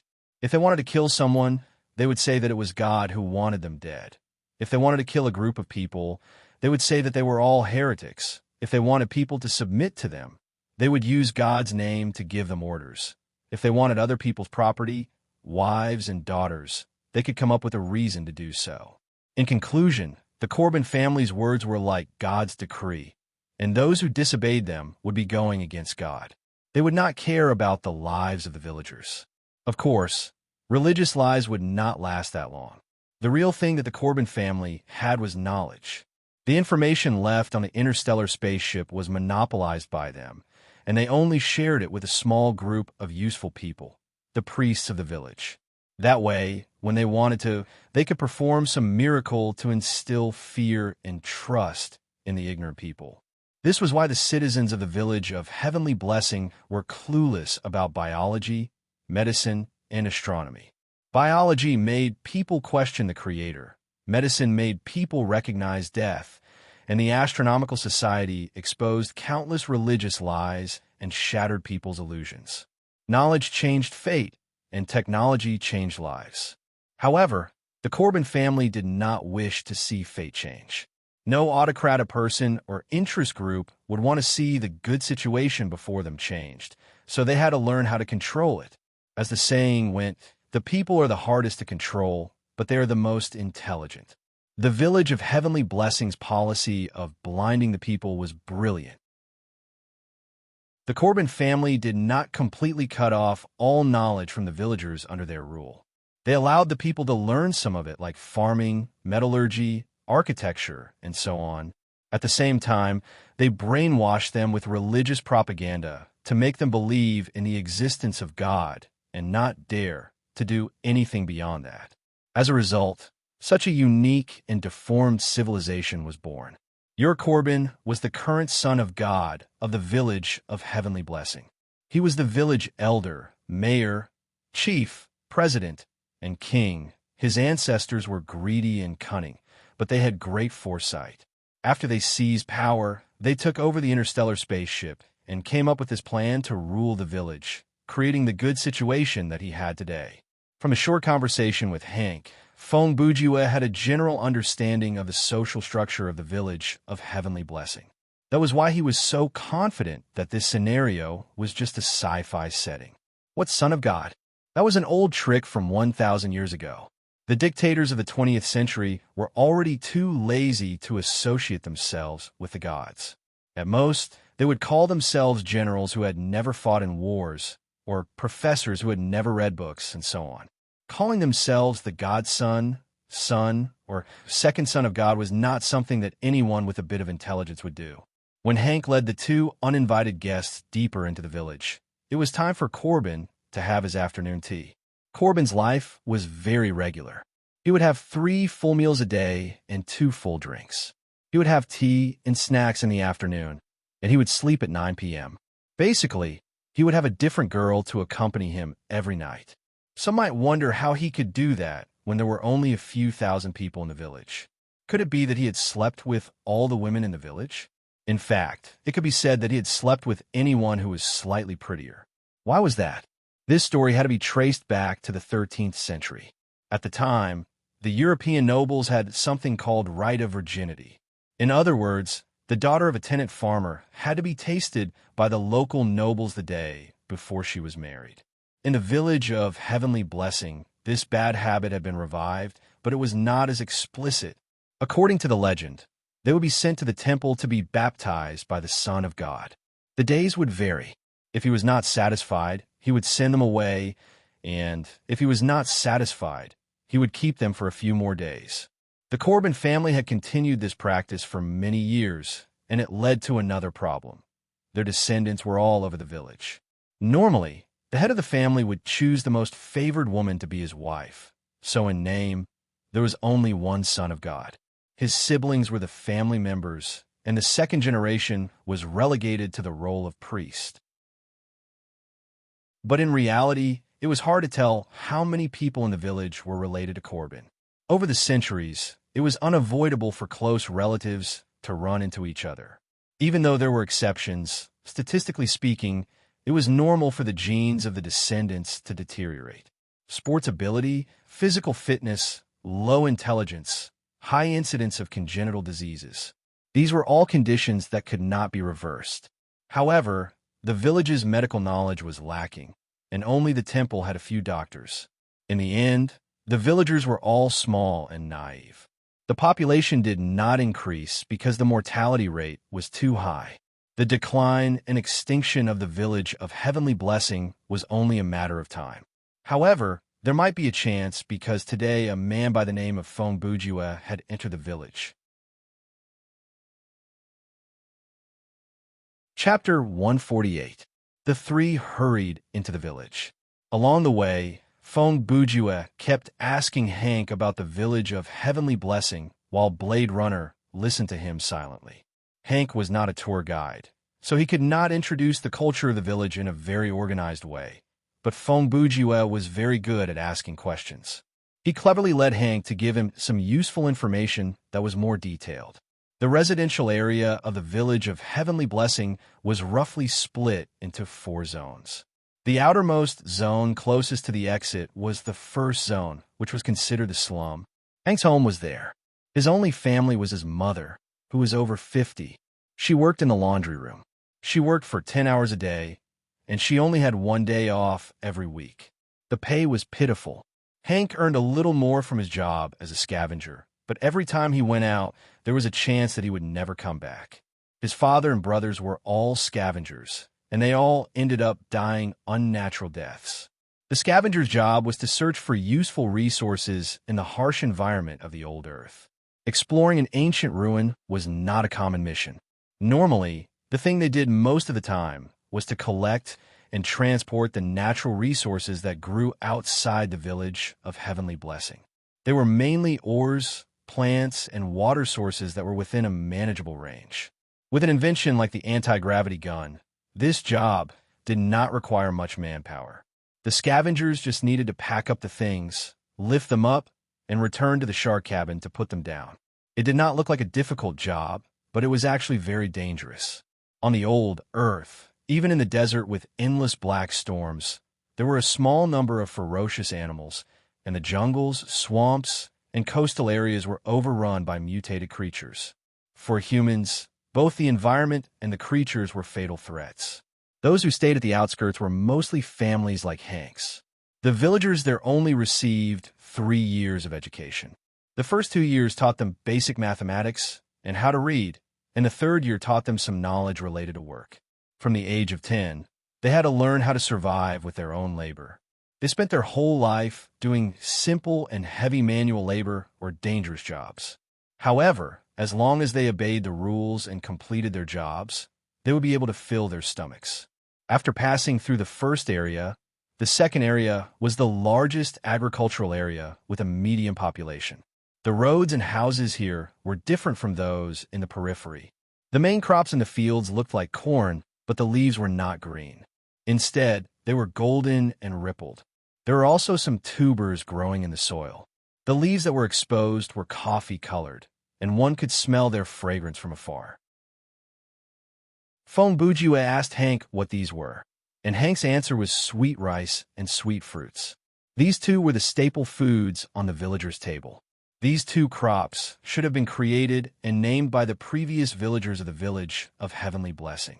After all, there was no such thing on Earth in the past.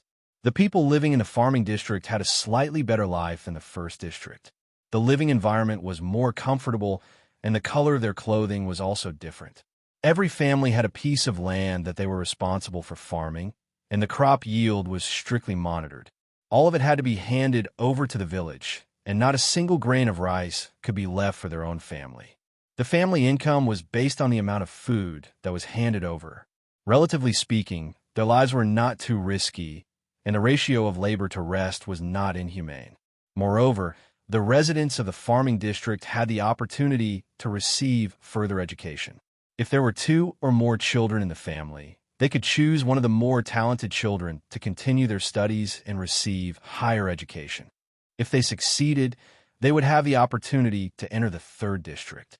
The 3rd district was occupied by technicians, and the number of these people was very small. The population of this district was maintained at about 300. The more talented among them were the pioneers of the public technology in the village of Heavenly Blessing. The less talented ones could be engineers or managers, and those who were old or had lost their ability to work would be responsible for teaching students. The residents of this district were mainly brain workers. They had a good income and a stable life. The space that one person lived in was equal to the space of a family in the periphery. Their clothing was white, and their social status was relatively high. The 4th district was where the priests, or rather, the nobles, lived. Their living quarters were luxurious for the villagers in the periphery, but in the village of Heavenly Blessing, even if they were a family of priests, they had to wear the same uniform. The only ones who could dress as they wished were the few people with the surname Corbin. Everyone knew what they looked like, and their portraits could be seen everywhere.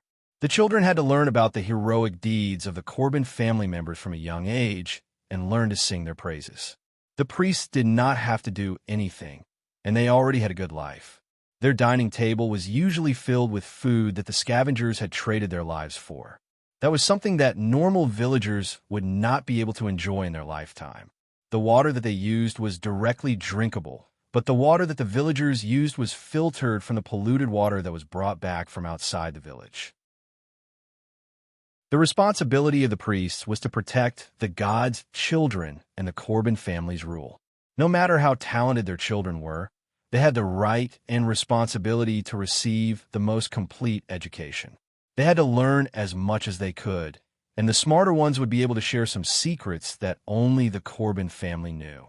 The managers and managers of all the departments in the village of Heavenly Blessing were either the priests or their family members. In some departments, even if a person knew nothing about professional knowledge, they could still be the leader. In any case, they only needed to find someone from the 3rd district to be their assistant. Furthermore, the assistant had to seek permission from this outsider before he could do anything. If he acted on his own, he would be punished severely.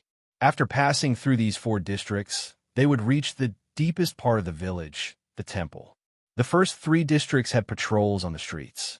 Even though the 3rd district had fewer residents, the patrols were more intense. At the 4th district, normal villagers were not allowed to enter. Other than those who were wearing the priest's outfit and had the pass, the procedure for other people to enter was very complicated. The patrols outside the 4th district and the temple were no longer responsible for the patrols. There were specialized guards there, and they were all carefully selected. A guy like Hank, who was born in the outer area, would definitely not be chosen. At the very least, he had to be born in the 2nd or 3rd area to be qualified to join the ranks of the guards. How could he not be careful when it came to protecting the priest and the Son of God? The 3rd district is just up ahead. When they reached the border between the 2nd and 3rd district, Hank said, "This should be enough, right?" There are many patrols at the 3rd district.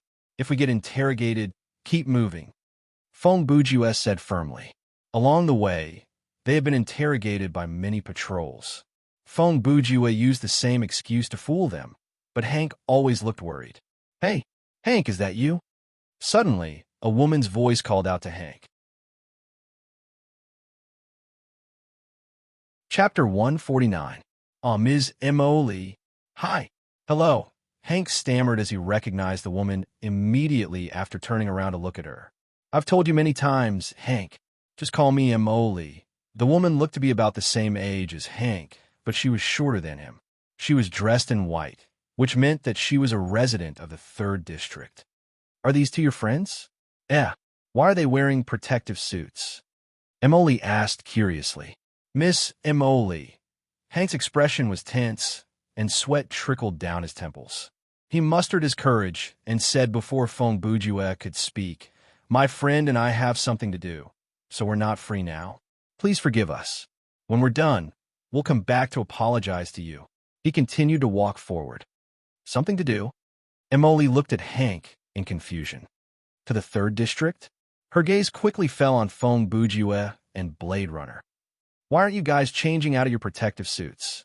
She looked up, and the unusual height of the two players aroused her suspicion. "Are you scavengers too? What are you going to do?" Hank glared at her. "This is an order from the higher-ups." He emphasized, "Please stay out of it, Miss Emily." "Hank, what's wrong with you?" Emily asked. "You never talk like that." "Sigh," Fong Bujue said. "Actually, he wants to help you." He paused. "Unfortunately, I've already decided that I can't let you go. We're on the streets. If you kill anyone, you'll be surrounded immediately." Hank whispered to Fong Bujue. "Miss Emily." Fong Bujue ignored Hank and said to Emily, "I'm sorry, but we have to invite you to come with us." Emily instinctively took 2 steps back. "Who are you guys?" She looked at Hank. "Hank, what's going on?" "Hank has been kidnapped by us. If you scream, run away, or do anything that might attract the attention of the patrol, Hank will be killed." Fong Bujue first threatened to prevent Hank from acting rashly. "I know, you may not believe what I'm saying, but please think about the situation calmly based on your understanding of Hank and determine if what I'm about to say is true. We have some kind of weapon that can kill other people quickly and effectively, and the two of us have abilities that are beyond your imagination. Be it running speed, jumping ability, or survivability, they're all beyond your understanding of what a human is capable of. If we expose ourselves, Hank will die, and we will kill every villager who tries to get close to us or stop us. Your village will at least suffer thousands of casualties. But if you're willing to cooperate and show us around the area, we'll leave quietly after we've achieved our goal.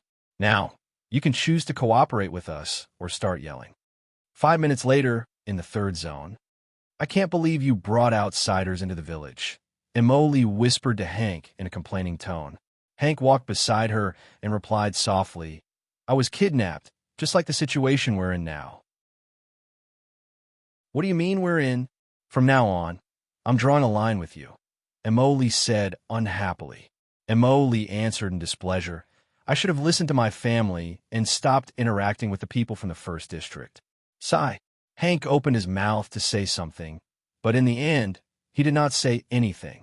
Many times, even if he had 1,000 words to say, he could only sigh. At this moment, Fong Bujue and Blade Runner walked behind the two of them. Ever since Emily walked in front, the patrol officers on the street stopped asking questions.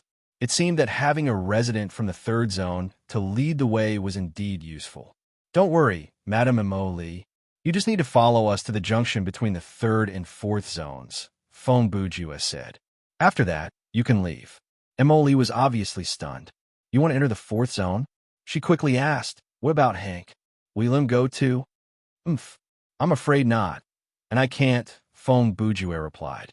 "Ah, thank you then," Hank replied with a bitter smile. His answer gave Emily a great shock. However, Hank then explained everything in a self-deprecating tone. "I think, from the moment I brought you guys into the village, it was impossible for me to continue staying in this village." "Oh, you finally realized it," Fong Bujue said. "I should have thought about it when you refused to let me report to Hank. But I was still fooled by you, Hank said. I'm indeed too slow. I just realized it. Fong Bujua said. Then, I'll be frank with you. No matter the result of this, as long as you fall into the hands of Corbin's minions, you'll definitely die. Only if we succeed will you have a chance to live. I don't even know what you're going to do, Hank replied. Blade Runner put on a dead fish face. He glanced at Fong Bujua and said, Yes. I'm not too sure myself. Can you explain it to me? First, what we're going to do is definitely not to kill the villagers. If that's what we're going to do, we can start the massacre the moment we enter the residential area. Fong Bujua said. Secondly, we're not going to just visit the local culture. I don't think you'll believe that kind of reason. He smiled. My main goal is to obtain the technological knowledge inside the temple.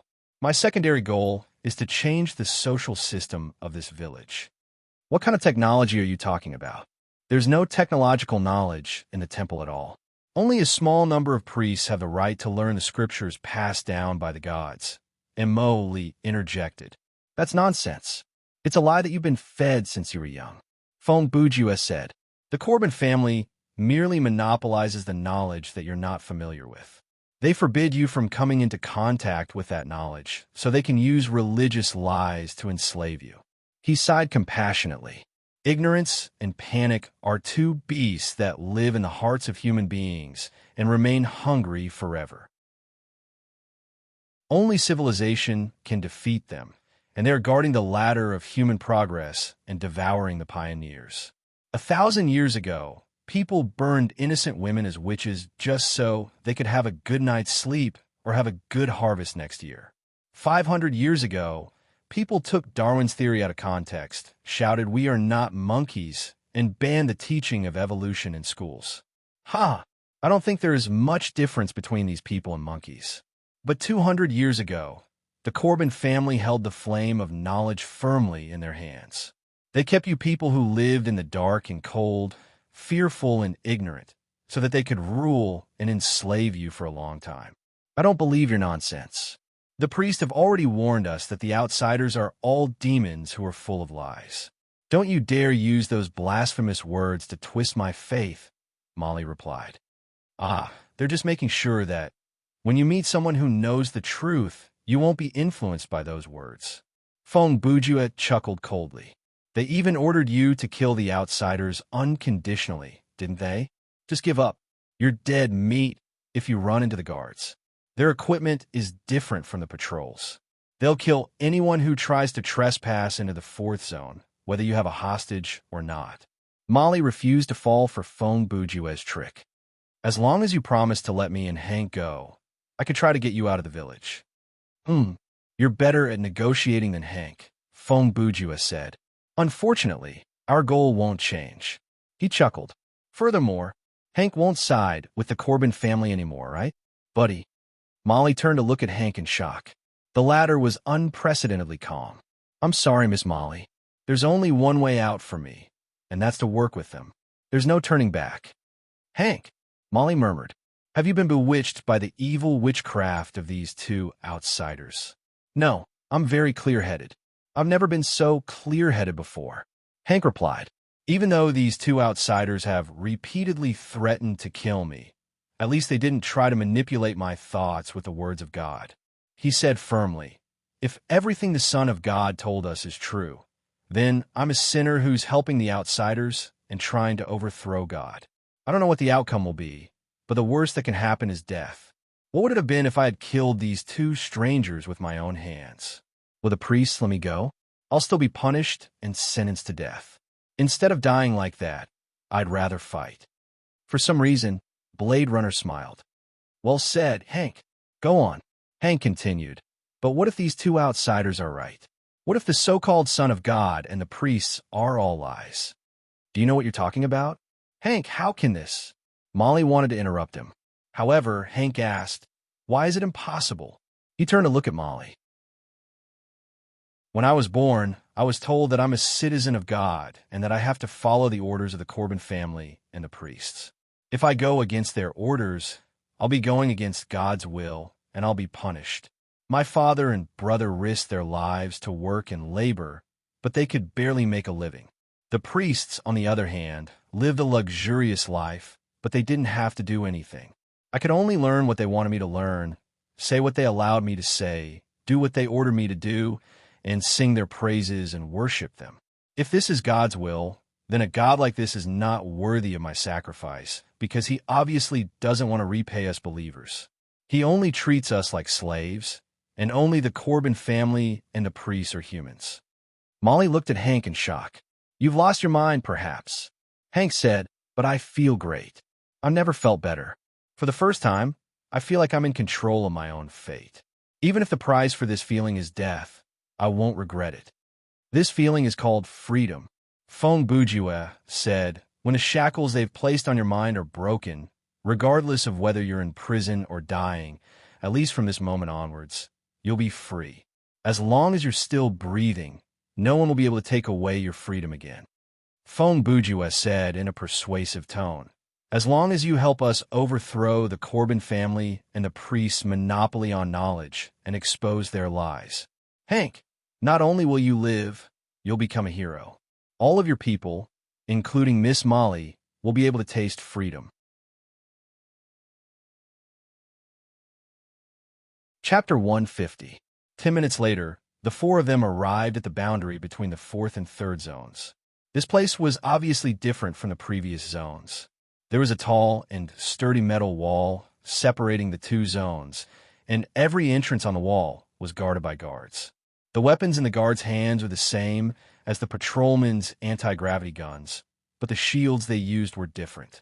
The patrolmen only had normal metal shields, but the guards used anti-gravity shields. Name: anti-gravity shield type. Protective equipment quality: excellent. Defense: medium. Attribute: buffer special effect. None-equip requirement. Combat F, level 10 remark. This protective equipment can stop flying objects smaller than 1 cubic meter and with a force less than 25 kilograms, such as a flying baseball or a falling suitcase. However, if someone picks up a freezer and throws it at you, or directly attacks you in close combat, then this shield's defense is no different from a normal metal shield. Okay, Miss Molly, you can leave now.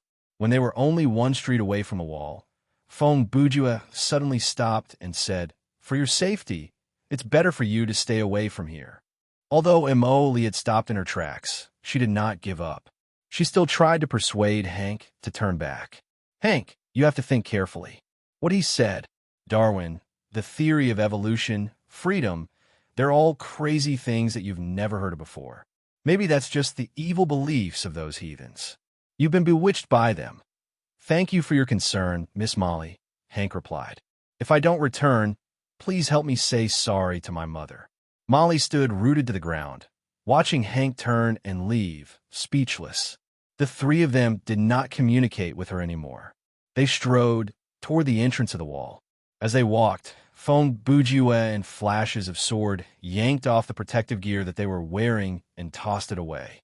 Blade Runner took out the anti-gravity gun that he had taken from Hank and handed it back to him. We'll try our best to cover you, but it's safer for you to take this weapon with you. Don't be nervous, Hank, Fong Bujue said. These guards do nothing but stand guard all year round. Compared with you, a scavenger who fights with mutant creatures all day long, their combat ability is not at the same level. As long as you're not afraid of anything, there is nothing to be afraid of. He paused for a moment and said, in a while, after we break through the wall, we will go straight to the temple. You have to follow closely. Hank nodded. I'll try. As the three of them spoke, they were already standing side by side in front of the checkpoint. The guards on duty were already shocked. Looking at Fong Bujue and Blade Runner's appearance, they couldn't react for a long time. In their hearts, they were guessing that these two people might be the legendary outsiders. However, since they had never seen them in their lives and had only heard a lot of related brainwashing propaganda, they were somewhat at a loss when they actually saw them, and the man beside the two uninvited guests.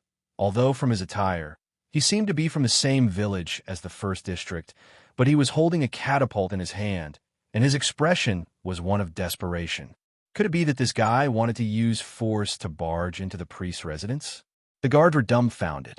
Only the leader of the guards was calmer. He ignored everything and raised his anti-gravity shield to block the three of them. He tried his best to use a threatening voice to shout, "Stop! What are you doing?"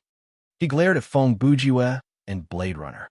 "You two, why are you wearing such strange clothes? Who are you?" He turned his gaze to Hank.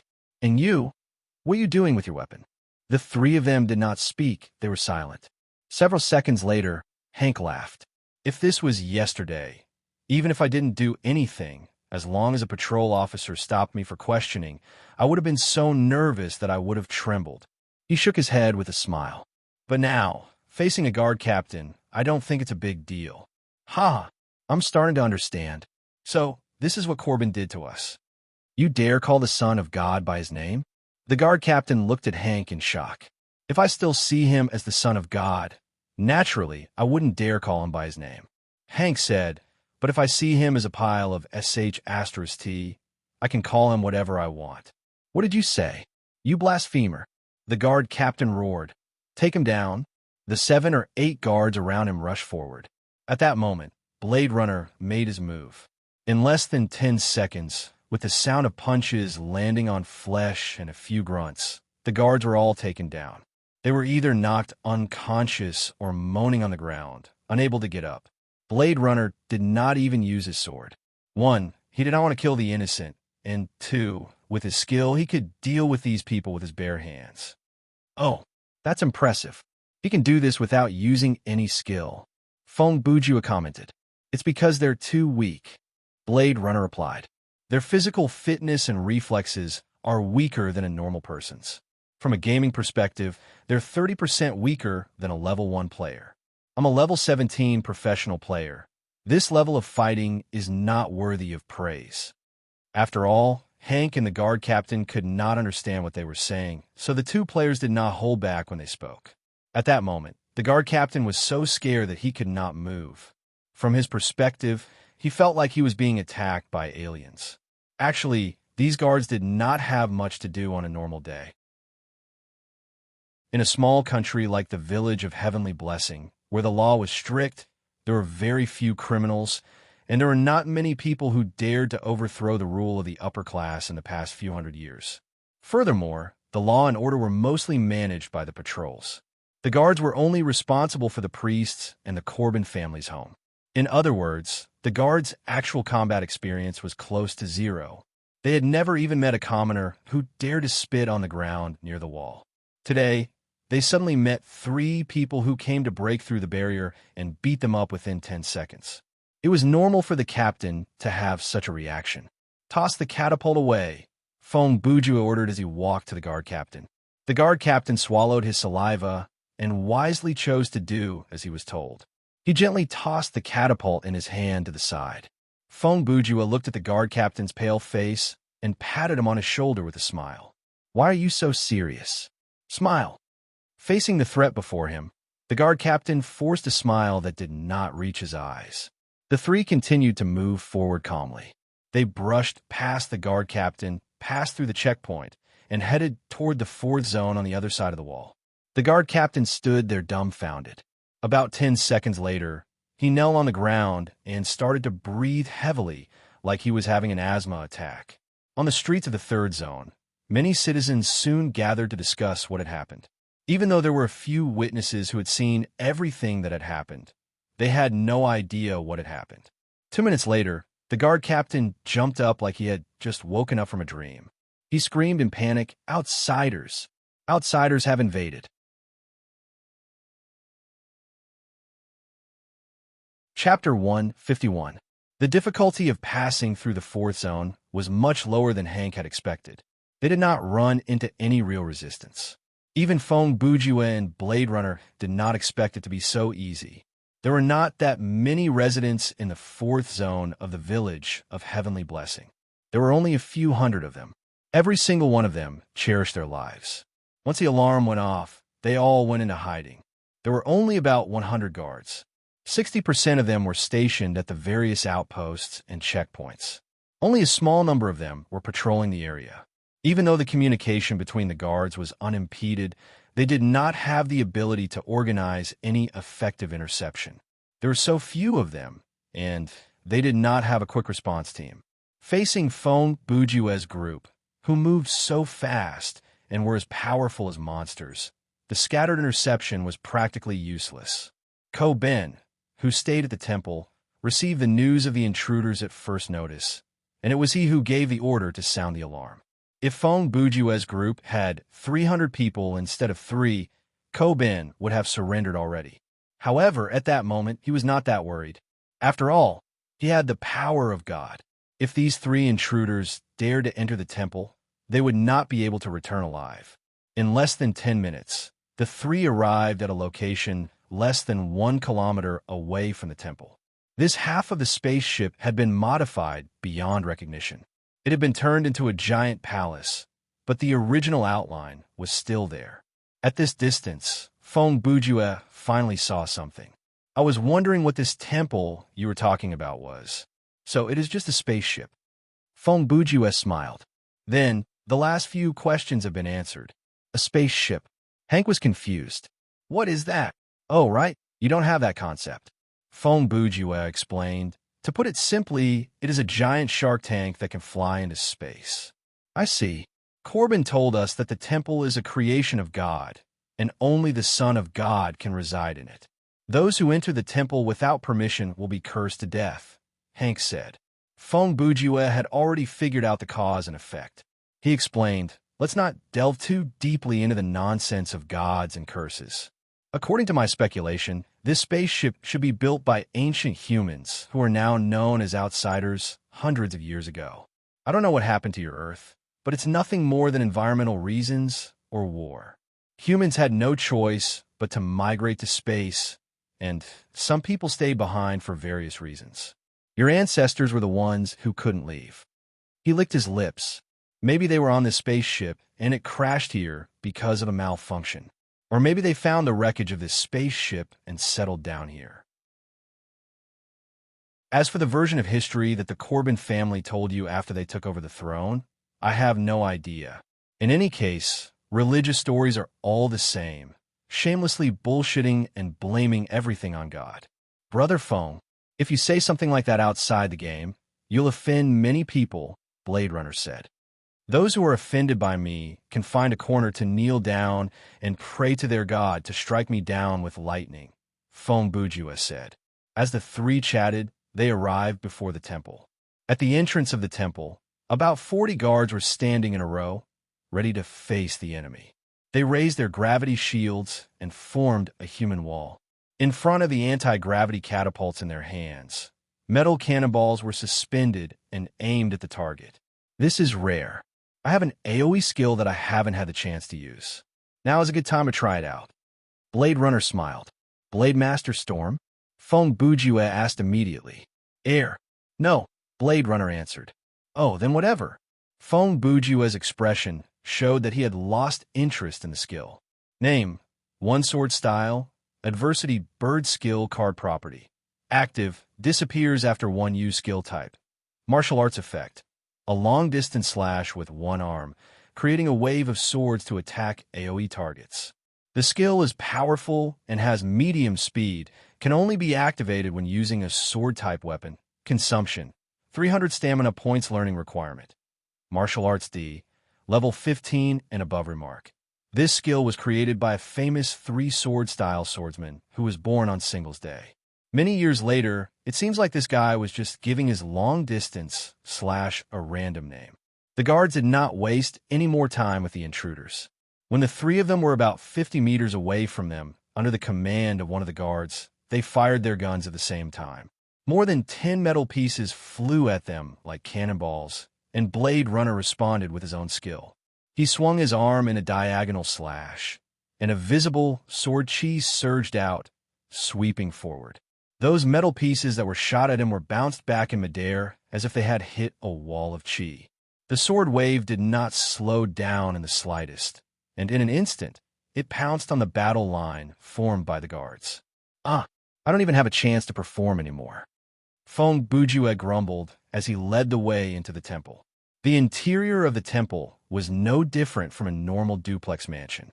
Other than the few men from the Corbin family, they also had to provide accommodation for the women who were there to be baptized. Other than that, there were many servants who lived in the temple. These servants were mostly old women. They had entered the Corbin family when they were young, but they had no children. After many years, the Corbin family had lost interest in their bodies, and they could only use this method to serve the family of God's child. The space inside the spaceship was large and complicated. If Corbin wanted to hide, it would not be easy to find him. Thankfully, Hank knew where to find this God's child. Under these circumstances, your Corbin would definitely run to the room of heavenly decree. That was a place that they forbade outsiders from entering. The village of heavenly blessing would hold large gatherings at random intervals, and the exact time would depend on the situation. During the gatherings, the Corbin family would use some rituals, like treating the sick or predicting eclipses, to display miracles before the villagers and pass on the latest God's will. This was a way to solidify their rule. Every once in a while, the Corbin family would remind the slaves that the family of God's child was not to be challenged or questioned. This kind of ritual naturally needed an audience, but the square before the temple could not hold the whole village, so only the chosen villagers were allowed to watch it live. The selection mechanism was actually very simple. Most of the people who were lucky enough to watch the ceremony were randomly selected from the first and second areas. Letting these people see the power of the Son of God, they could go back and spread the news with exaggerated details to achieve an excellent publicity effect. Hank had been there once before. Even though he had not entered the temple before, he knew the general location of the room of heavenly decree. The room could be seen from outside the temple. It was just one room away from the command tower of the spaceship. Every time, God's child would walk out from the room of heavenly decree and stand on a platform high up to display various miracles and announce various orders. The three found their way up. There was no obstruction because there were no guards inside the temple. Even if there were, they would not be able to stop them. Soon, the door to the room of heavenly decree appeared before them. In the corridor before the door, there was a person standing there. "This is your Corbin's younger brother, Harvey Corbin," Hank said. Harvey was half a head shorter than Hank. He was plump and had a big heart. His face was oily. When he saw the three of them, he was not afraid at all. He opened his mouth and said, "Peasant, do you know what you're doing?" He stared at Hank and sneered. "Do you know how serious the crime you've committed is?" Hank ignored him.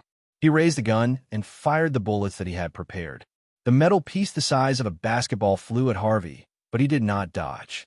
Instead, he raised his left arm and used his palm to catch the bullet. With a bang, the metal piece sounded like it had hit a steel wall, but actually bounced off Harvey's palm and fell to the ground. "Humph, are you trying to challenge God's power?" Harvey scoffed. "No wonder you dare to stop us here." Fong Bujue also scoffed. "Your body has been modified by machines, right?" He casually exposed Harvey's so-called God's power, and the latter's face darkened. If you only know mechanical engineering, but don't have the support of this era's biological technology, you won't be able to complete such a modification." Fong Bujue sighed. "This means that not only do you have the technology recorded on this spaceship, you also have access to the technology from the outside world. Looks like the priests who helped you complete this body have all been killed, right? We can have as many of those people as we want. After all, the information is in our hands. We decide who has the right to learn it and how much to learn." Harvey snorted and continued, "Outsiders, even if you know something that these lowly villagers don't be too proud. You won't be able to leave this place alive. No one in this village will believe your nonsense." Sigh. Fong Bujue sighed. "Your stupidity makes me want to cry, screech." There was a flash, and a steel knife appeared in his hand. Fong Bujue held the knife in his right hand and the gun in his left. As he moved forward, he fired continuously. However, just as he raised his gun, Harvey had already raised his hands to protect his head. He bent down and charged forward with a roar. The bullets landed on his body like they were hitting a wall. The close combat between the two could only be described as horrifying. Harvey did not know how to fight at all, and his fighting skills were much worse than Fong Bujue's. To put it simply, he was the type who had never tasted pork before and had not even seen a pig run before. When he fought, he waved his arms around like he was swimming in a pool. Feng Bujue only took 2 steps back and raised his knife to block the attacks. Both of Harvey's arms were chopped off. He did not use much strength, and most of the force came from Harvey himself. How is this possible? Harvey looked at his 2 broken arms in shock. He did not feel much pain, but he was shocked that his iron arms could be chopped off. I can't watch this anymore. Blade Runner shook his head. Looking at your movements, you must have never been in a fight since you were young. Feng Bujue seemed to have thought of something. He looked up at the sky and laughed. Huh, even my father has never hit me. Is there such a setting?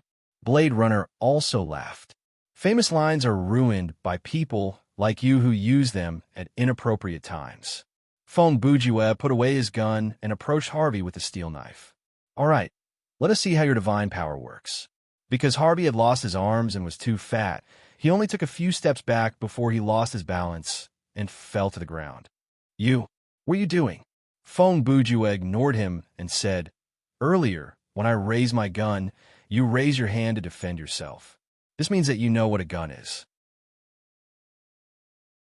You blocked your head, which means that that part of your body is not mechanical.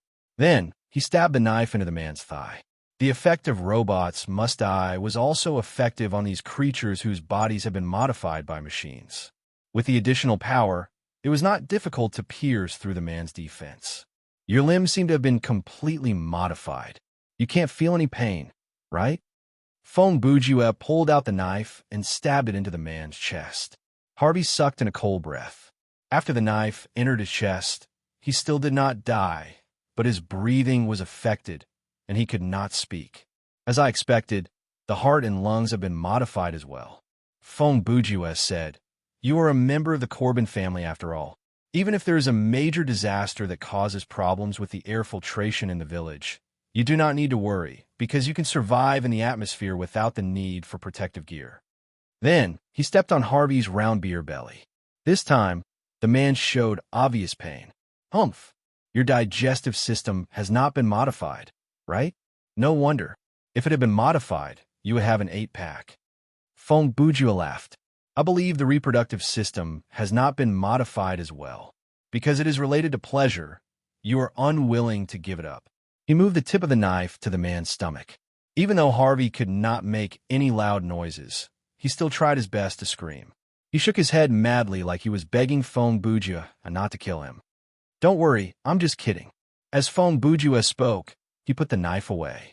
Since there is no machine inside, there won't be any skill points even if I stab you.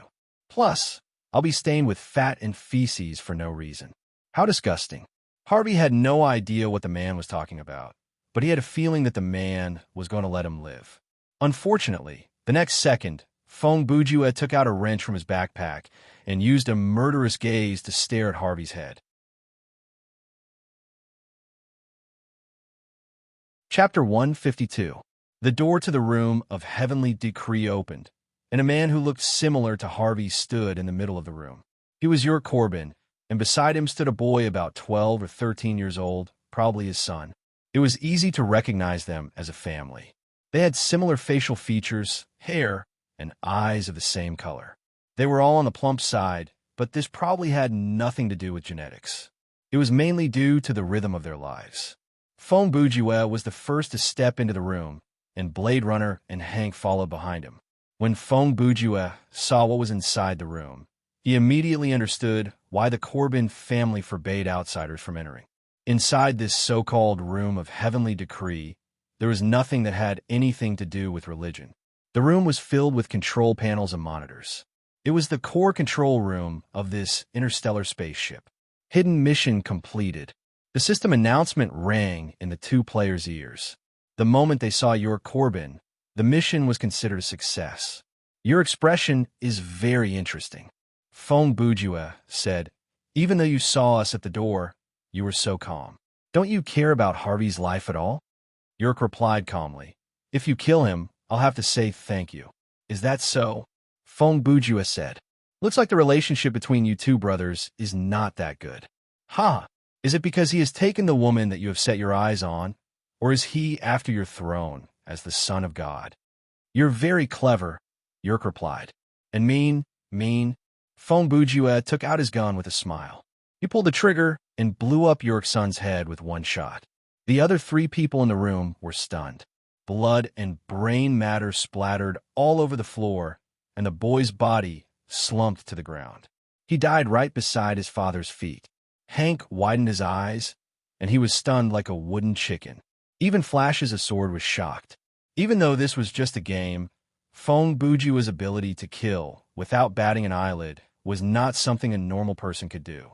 In the next 10 seconds, the room was silent, and only their breathing could be heard. Your reaction is very interesting, Fong Bujua said as he looked at York's face. You lunatic. York's expression began to change. This is your son, right?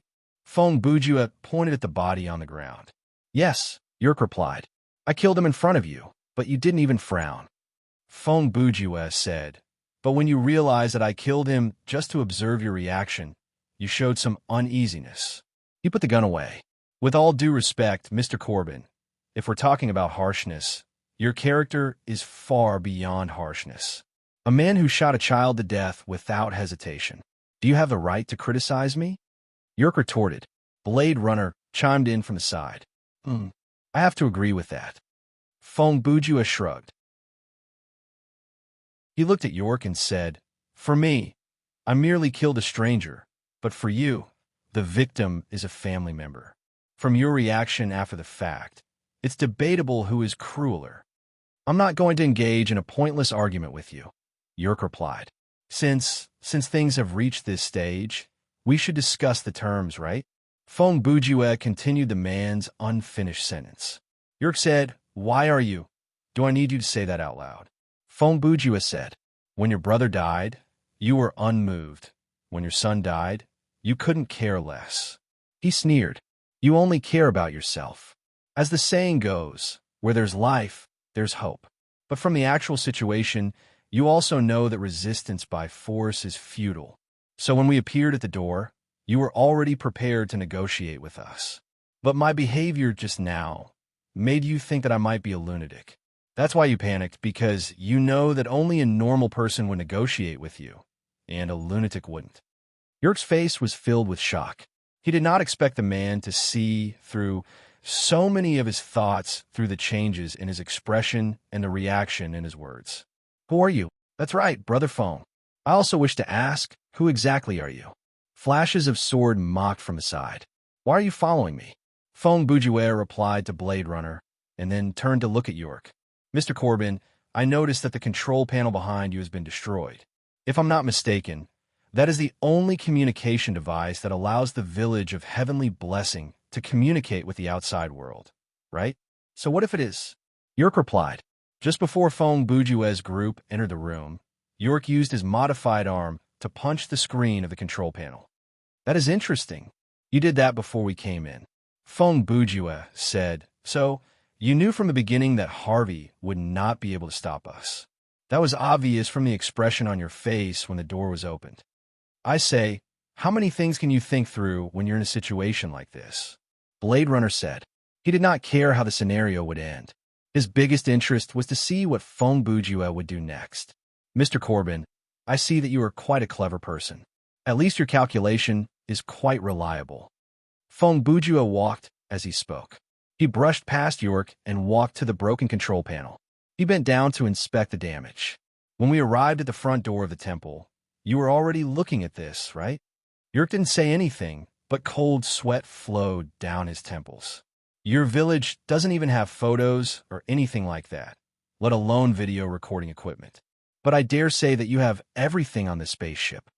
Fong Bujue said slowly.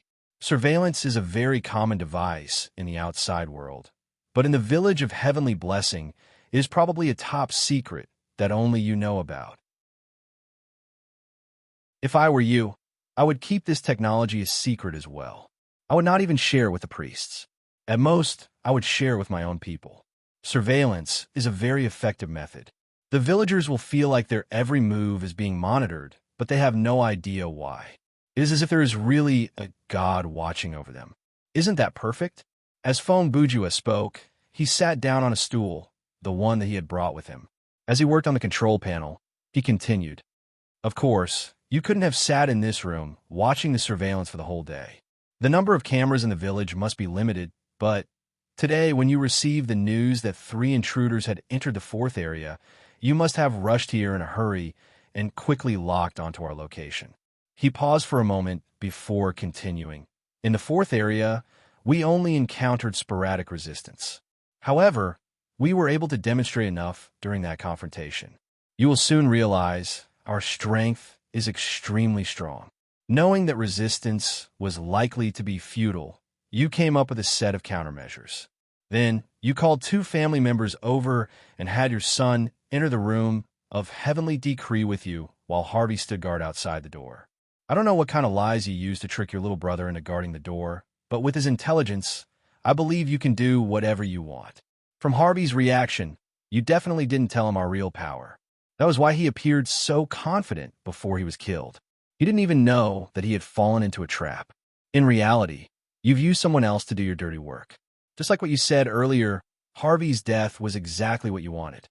At this point, Fong Bujue turned around from the control panel to face York. You kept your son with you for safety reasons. It's good to have a child as a shield at a crucial moment. When a normal person enters the door and sees a person with a child who shows no sign of resistance, they won't kill him for no reason. So, you're indirectly admitting that you're not normal, right? Blade Runner laughed drily. Don't change the subject, Fong Bujue said. Mr. Corbin, I know what you're planning. If Harvey didn't die and succeeded in killing us, you would have used the chance to kill him and pushed his death onto us, the intruders. That would have been the best ending. But you know very well that things won't go that smoothly. The most likely scenario is that the 3 of us kill Harvey and come to you. Based on this development, you have to consider how you're going to deal with us. No matter what, it's impossible for us to contact the outside world. Once the village of Heavenly Blessing's existence is exposed to the outside world, the dictatorship that the Corbin family has built for so many years will come to an end. Even if you die, you don't want that to happen. Therefore, you first destroyed the communication device with the outside world to ensure that nothing will go wrong. Then, you only need to calm us down, and we can slowly negotiate the terms. Ha ha! Yerk laughed.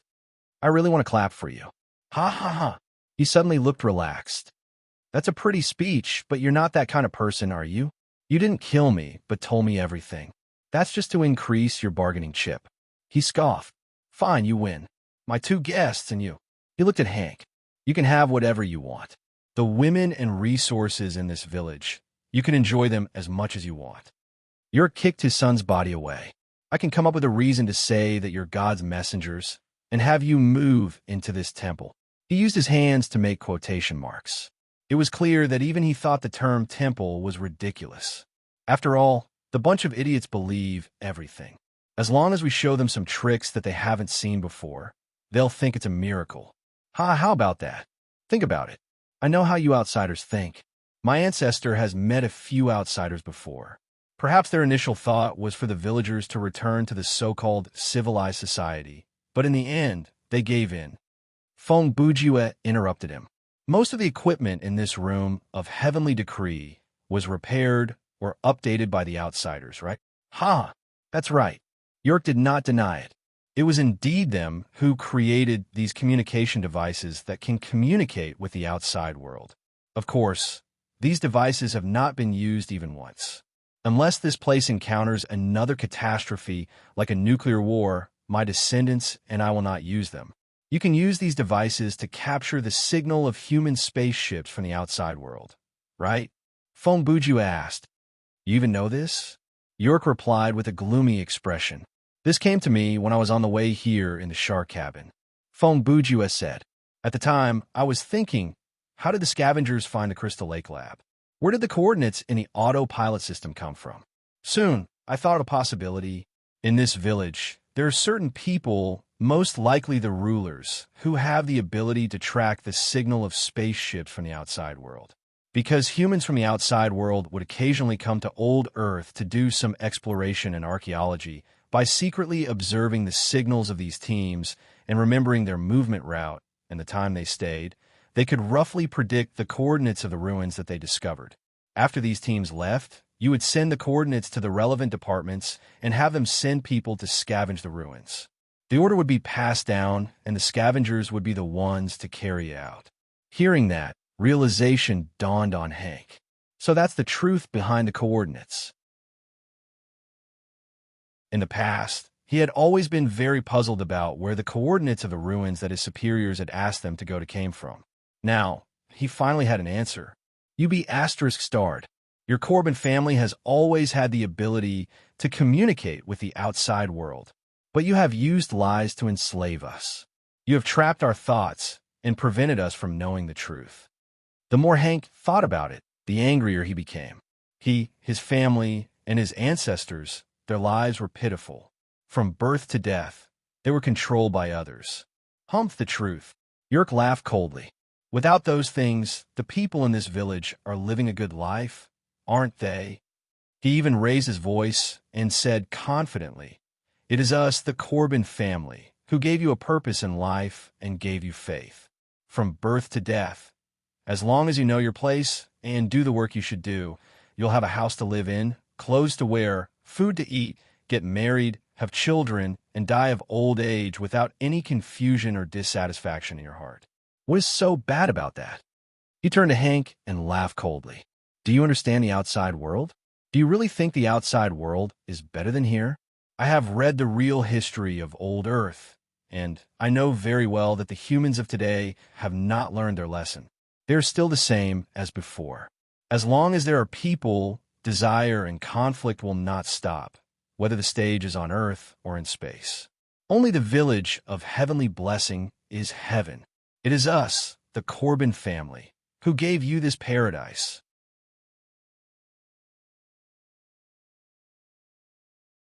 Chapter 153. Humph. Paradise? Fong Bujua chuckled. "Perhaps to you it is." He cracked his neck and raised his head to say lazily, "Their faith comes from deception, their obedience comes from ignorance, and there is no dissatisfaction, only fear. You reared these people like livestock, dictating where they lived, what they wore, and what they did. The scariest thing was that you controlled their minds and took away their freedom." He looked at your Corbin with a cold gaze. "Don't make it sound like your family is serving the villagers. No matter how you try to disguise it, at the end of the day, it is to protect your family's rule and ensure your eternal benefit." The muscles on York's face twitched a few times. "Even if you're right, what would you do if you were in my position? Could it be that, with such a situation in front of you, you would give up?" He turned around again and glared at Hank with a twisted expression. "My conditions are still valid. You can say whatever you want, but will you really reject them? Can you?" He chuckled as if trying to console himself. "Stop acting so high and mighty. As long as you nod, you can join my ranks.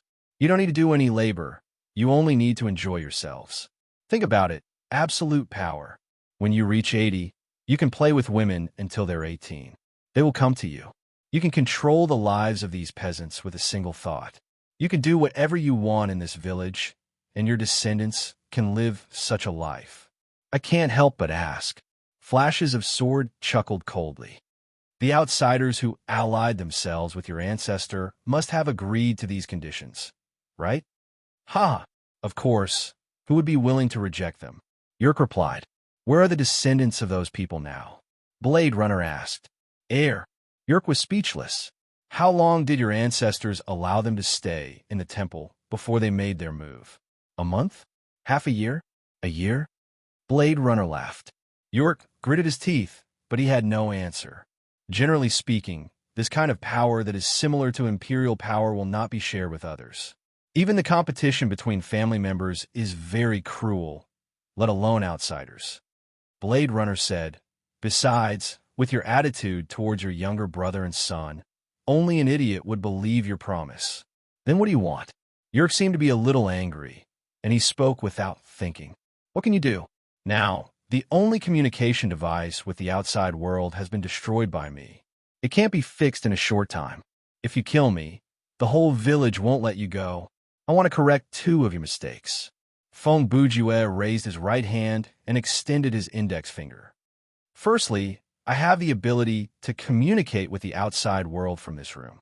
You don't have to worry about that. He stuck out his middle finger again. Second. Huh. His smile made people feel a kind of aura of death. Feng Bujue stood up to reveal the control panel behind him. The reason he sat there earlier was not to study the communication device that York had destroyed. That place would be temporarily repaired with a hasty repair, and it would be ready for use. Feng Bujue's real purpose was to block the area beside him. The light on the operating area had been on since a few minutes ago. Once I entered this room, I was looking for the location of the communication device. I really have to thank the person who designed this device. The interface is as easy to understand as an idiot's camera. Feng Bujue continued in a mocking tone. Our conversation earlier has been broadcasted, so the person that the villagers won't let go of is you. Your Corbin's eyeballs were about to fall out of their sockets. Fear was written all over his face. When he saw that the communication device was on, the blood in his body chilled. Our conversation is no longer a secret. There are no secrets in this village anymore. Feng Bujue walked to the control panel and said, "Villagers of the village of heavenly blessing, you've heard it, right? The so-called children of God and their families. For many years, they have distorted history, monopolized knowledge, and buried the truth. They have allowed fear and ignorance to envelop you, making you live like pigs, dogs, cows, and horses. They even have to be grateful to their rulers. The so-called outsiders are merely humans who migrated to another planet several hundred years ago. Corbin described them as cultists and demons to prevent you from finding out the truth from the outside world. Even if you don't believe what I'm saying now, you should have heard your Corbin's voice many times. Go and judge for yourself." Feng Bujue paused for several seconds before continuing. "I will contact the humans outside and give them the coordinates of the village of heavenly blessing. After that, I hope you can communicate with the outsiders rationally. The future will be decided by the villagers of the village of heavenly blessing. There will be no more people who use God's decree to enslave you. With regards to your Corbin," he turned to glance at the Son of God, "I will leave him for you to deal with. He is inside the room of God's decree. Feel free to come and take a look." After that, Feng Bujue closed the communication channel. He turned around, opened his arms, and smiled at York. "Sigh, seeing your expression now, I feel so good." You, why? Why would you do something like that?" York Corbin was on the verge of a breakdown. He roared, "Are you crazy? You don't even want the riches that are given to you. You and your friends even have the chance to replace me, don't you? Why? Child Jian, this kind of question, why don't you explain it to me?" Feng Bujue said with a smile. As he finished, several sword flashes flashed, and Blade Runner instantly appeared beside your Corbin. Almost at the same time, Corbin's mechanically modified limbs were all chopped off. His fat torso fell to the ground. Blood, oil, and nutrient solution pooled on the ground. Corbin's face was filled with shock. There's a saying that goes, "If the road is not smooth, there will be people to fix it. If there is injustice, there will be experts to fix it," Blade Runner said as he handsomely sheathed his sword. What he did was much more powerful than what Feng Bujue had done to Harvey. This was because his weapon did not have the effect of nullifying machinery. To be able to dismember Corbin so quickly and cleanly, it was mostly due to his own skill. "If this was my world, faced with such a choice, perhaps I would have compromised," Blade Runner said. "But here, first, we won't be staying for long, and second, how do I put this? Humph, you deserve to die." Your Corbin, who was lying on the ground, was in complete despair. He had held on to the hope that he would be able to escape from the village alive, but now, even that hope had been shattered. Most of the adult males of the Corbin family were mechanically modified. There was a reason for that, other than to prevent assassination, to extend their lifespan, and to allow them to survive on old Earth as a last resort. The strengthened heart and lungs could cope with the harsh air, and the mechanical body could help them hunt for mutated creatures for food. The ancestors of the family had indeed planned everything out. They had set many rules like the modification of the body, the mastery of history, which part of the knowledge should be kept secret, and so on. In other words, they had already planned for the future generations how to deal with the various changes that might occur. The reason the Corbin family had been able to rule for so many years was due to the strict adherence to these rules. If not for the two players, the only thing that could have destroyed the village of heavenly blessing would have been the decline of its genes. Waiting for the outside world to discover this place was probably a long time in the future. Oh, by the way, even though the chance is very small, to prevent you from using the unshakable prestige that the family has built over the years to confuse the people and turn the tables. Feng Bujue took out the steel blade and squatted down beside York. With a smile, he shoved the tip of the blade into the man's mouth. He used the blade to press against York's cheeks and said, "For the sake of safety, you'd better smile." "Ah!" York Corbin screamed in pain. He watched as his cheeks were cut open by Feng Bujue, and his tongue was tangled up by the blade. For some reason, his throat felt numb. 10 minutes later, at the entrance of the temple, Hank slowly walked out from the temple. A large number of civilians had gathered at the entrance. They came from all over the first and third zones. The priests had been captured by the villagers. Even though some of them were innocent, this group of people would have to suffer. No one would believe them anymore. Among the crowd that gathered at the entrance of the temple, many of them were guards who had encountered the invaders before. Once they saw Hank, they screamed, "It's him! He was with the two outsiders earlier." Hank walked to the front of the crowd. Everyone looked at him. They were waiting for this man to say something. It was like they were waiting for the light to guide them in the darkness before dawn. Hank scanned the people in front of him. He saw Miss Molly, his mother, and his friend in the crowd. At that moment, the attention that Hank received was something that he had never received before in his life. After a moment of silence, Hank finally spoke. "The two outsiders. No, it should be two travelers from the outside world. They have already left. They said that they will not return, and they do not wish to be remembered or talked about by us." Hank tried his best to keep his tone level and his words clear. "That Mr. Feng. He has repaired the communication device that was destroyed by Corbin and contacted a place called the Solar System Research Station. He has given them the coordinates of the village of heavenly blessing and the frequency of the signal. Our village is no longer isolated from the rest of the world. The outside world has learned of our existence. Soon, other humans will come to visit us. They have the power to take all of us away from this place. We can go to a place called Second Earth. That is humanity's current home. There's clean air and water, a blue ocean, mountains, rivers, forests, lakes, and even a real city. Diseases can be cured, and there's no need to kneel down and pray. The weather can be predicted, and it is not the whims of God. Every child has the right and responsibility to receive an education. No one will force you to believe in anything, wear anything, or do anything. Women do not need to be sent to other people's palaces before they are married, and men do not need to risk their lives to do things like scavenger work." His voice grew louder, or perhaps it was because the crowd had become even quieter. "I can understand how you're feeling at this moment. Like you, I feel lost and afraid about the future, but at the same time, I am filled with anticipation. But one thing I can confirm is, Hank's eyes were filled with relief and gratitude. We are free."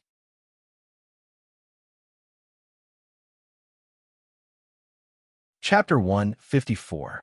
Time of terror points increase. 0. Highest terror points, 0%. Average terror points, 0%. Your terror rating is Embodiment of Valor. Extra reward obtained. Please choose later. Obtain skill points. 320 additional bonus from skill points. EXP. 3,200. Game coins. 32,000 scenario victory reward. 30% of current levels EXP side quest reward. Randomly draw a puzzle card, hidden quest reward. Additional 20,000 EXP calculation complete. Please continue. Doomsday Assault did not lose due to running out of potions and life points. In reality, after he had searched the underground lab twice, he had to conclude that the enemy team had already left. He had no hope of winning, so he quit the scenario. The time he left was earlier than Feng Bujue had predicted, So when Feng Bujue and Blade Runner heard the announcement that they would be teleported in 180 seconds, the two of them were in a hurry. Thankfully, the communication with the Solar System Research Station had been completed by then. Feng Bujue made use of the last 3 minutes to tell Hank something while he removed a hard drive. At that moment, Feng Bujue's inventory was full. He considered putting the hard drive 2455, one inside his shirt pocket or carrying it with him when he returned to the login lobby, but he soon realized that his workmanship mastery had reached level D. So he equipped the Echo armor that he had not seen in a long time, and there was an empty space in his inventory. When Feng Bujue looked at the list on the screen, the system announced that he had leveled up. You have reached level 18. Maximum stamina points has increased to 1800, 1800. This time, he had leveled up twice, and his EXP was over 1/3.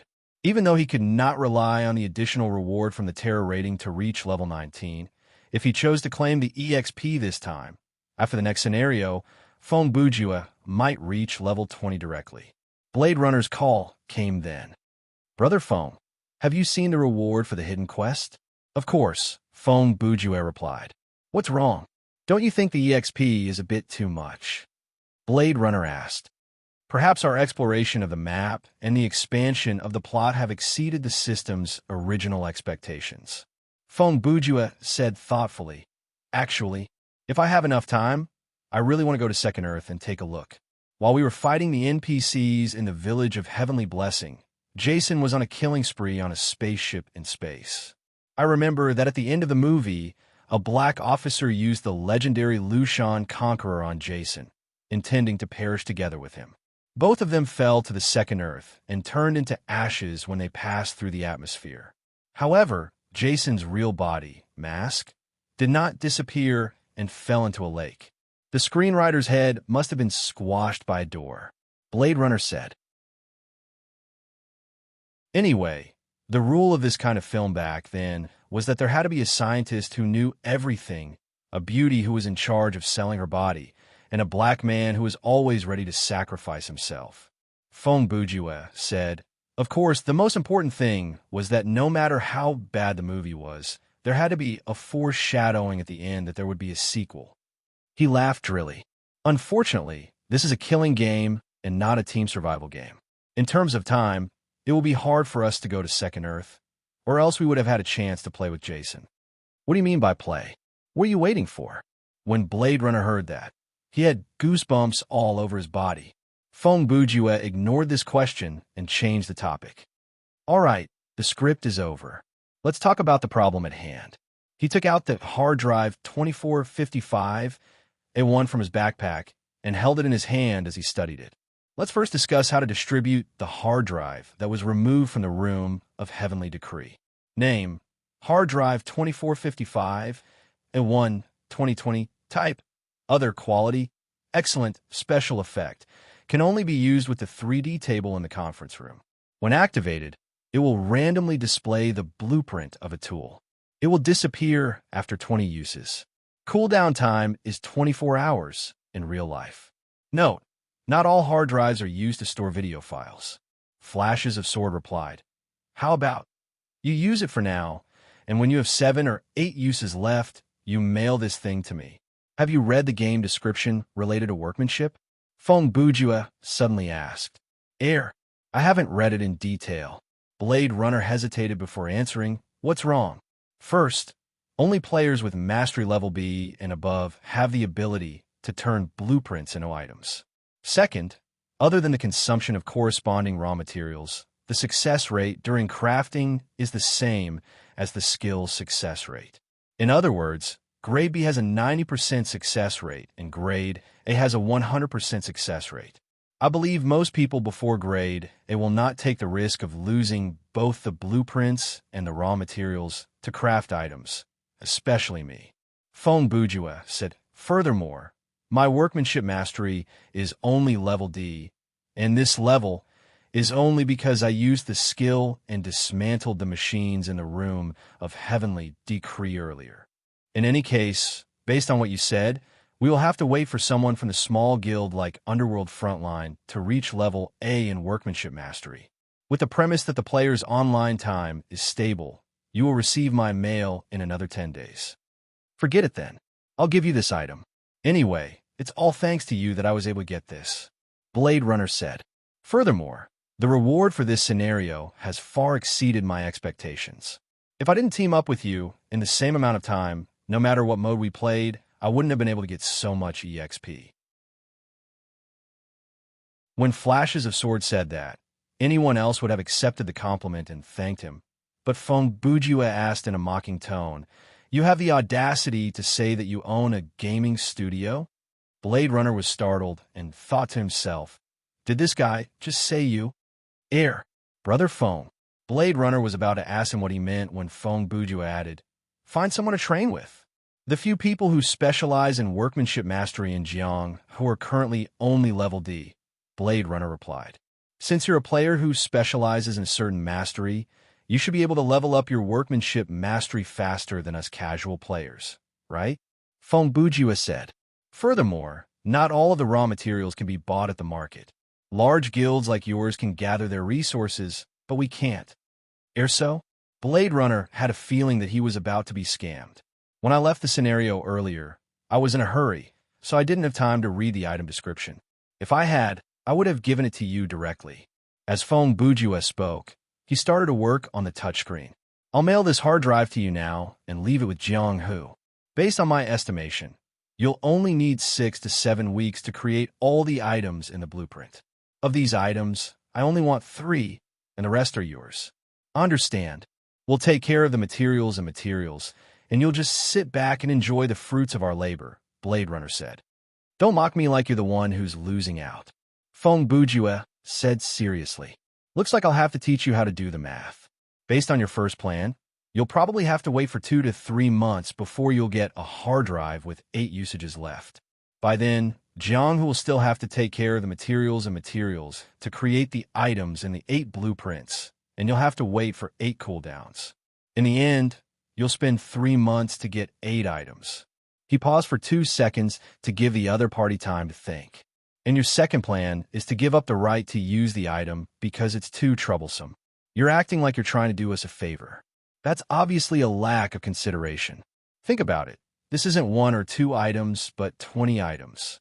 With the technology that's 4 centuries ahead in the sci-fi scenario and above grade B workmanship mastery, these are 20 tools that you've created. Even with a conservative estimate, if each item is auctioned at 200,000 game coins, you'll get 4 million game coins in total. Feng Bujue changed his tone. Now, based on my plan, you'll get all 20 items in 1.5 months, and you'll have the right to distribute them. You can pick out the 3 most useless items and give them to me. The remaining 17 can be used by your guild or sold. The cost is nothing more than materials and manpower. The former won't cost more than 10% of the item's selling price, and the latter will be a ready-made resource. It's such a good deal, and you're still not satisfied? When Blade Runner heard that, he was silent for a few seconds. Brother Phone, no. Brother Jew, dare I ask, which city do you live in real life? Are you interested in a change of working environment? Why? You want me to work at your studio? Feng Bujue asked. Not interested. There's no need to ask, he added. Okay, the items have been mailed to you. I'll wait for your news before summer comes. What if I keep all the items and don't give you a single one? Blade Runner asked. Personally, I think the possibility of that is very low. Feng Bujue said, You're a shameless person. There's still a gap between our levels. When you're hinting that you're shameless, you use a tone that says you're proud of it. Think about it. Feng Bujue said, That's not contradictory. You can continue to queue for your favorite killing game. I'm going to queue for Team Survival. Feng Bujue said, I believe that after the scenario earlier, you should understand that if you queue for Team Survival with me, you won't be able to use your martial arts skills. That's a waste. Okay, then that's it. Let's keep in touch. Before Blade Runner could finish the last word, Feng Bujue cut off the communication and left the team. He pressed the button for the storage room and walked out of the elevator. He was eager to get the extra reward.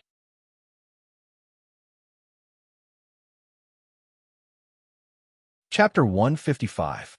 Feng Bujue chose EXP as his reward for the terror rating and the puzzle card he drew was puzzle card dog. Once the card was in his hand, Fong Bujue immediately thought of a possible combination. He took out the other puzzle card from his bank and held them in his hand. He opened the menu and clicked on the combination option. Immediately, a system notification popped up, found a possible combination. A new window popped up in the game menu. The combination displayed was the same as what Fong Bujue had in mind. Card set name: Taz the Whirlwind Dog, Tasmania, Warner Brothers classic cartoon character. Consumes puzzle card, dog, and puzzle card. Spin to form a combination. Fong Bujue hesitated because he already had the puzzle card, monkey, and now that he had the dog, he felt like he could create many other combinations like the 3 Generals, Momotaro, 12 Zodiac, and so on. These 2 cards could be considered as part of the combination, and those combinations would consume more puzzle cards, so after they were completed, the equipment that he could exchange for would be better as well. However, after giving it some thought, he decided to combine the deck of cards and see what kind of equipment he could exchange for with the 2 puzzle cards. You have selected the combination, Taz the Whirlwind Dog. Please confirm the operation. Fong Bujue clicked confirm, and the 2 puzzle cards disappeared in white light. Then, a new card appeared in his hand. In terms of size, the card set was the same as a normal puzzle card. They were both the size of a tarot card, and there were drawings on both sides. However, there were some changes to the sides of the cards. The drawings were on the same plane, but there was a sense of relief. The card itself also felt heavier. The card set has been generated. Would you like to exchange it for equipment? The system notification popped up again. Since this was his first card set, there was no reason for him to put it up for auction.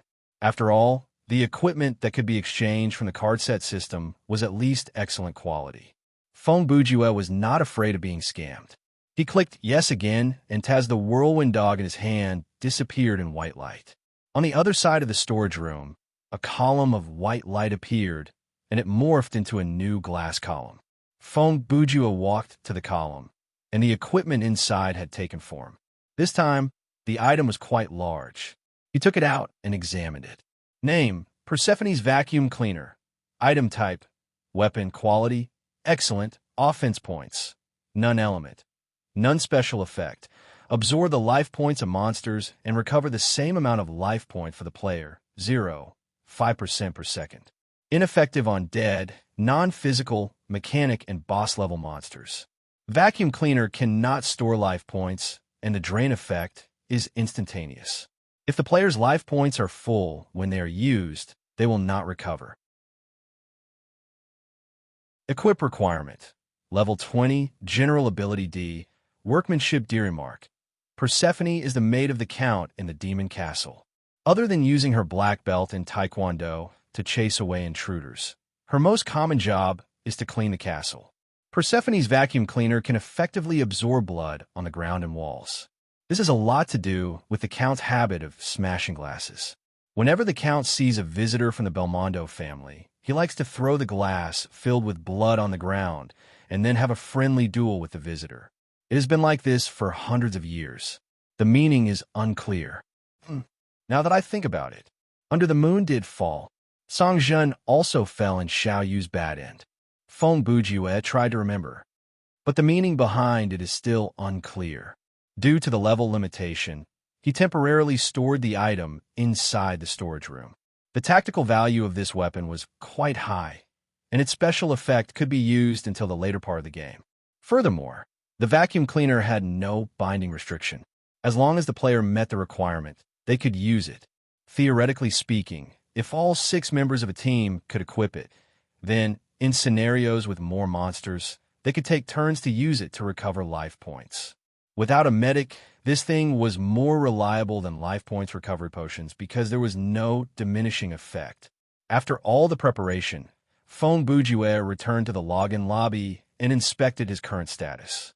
Title: Plot Explorer 134-361-8000. Skill points: 2,400. Game coins: 326,800.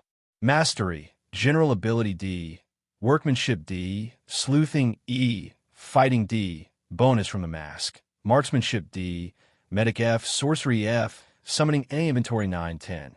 Mario's wrench, Eye of Hostility, and 1911 a one-pistol, life points recovery potion, M.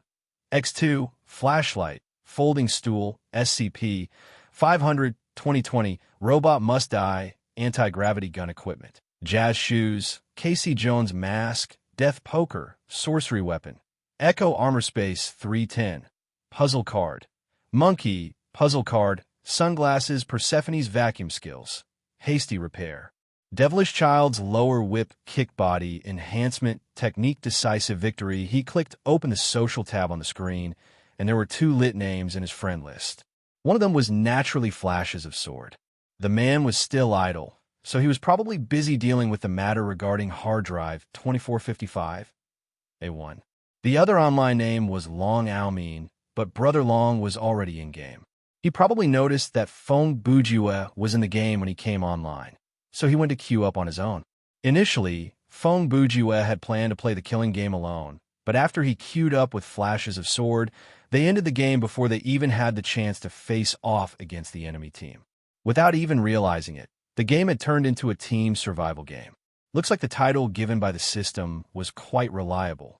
Plot Explorer lived up to its name. Fong Bujue finally understood. After playing for so long, his favorite mode was still team survival mode. Furthermore, the scary element of a scenario was the standard survival mode.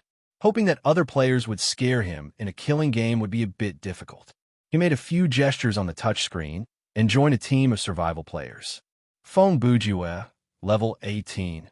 Please select the game mode that you wish to join. You have selected Team Survival Mode, Normal. Please confirm. Confirmed. The number of team members has been randomized. 6. You have joined the queue. Currently searching for other players or teams that are ready. Matching complete. Coordinating nerve connection. Generating scenario. Downloading. Please wait a moment.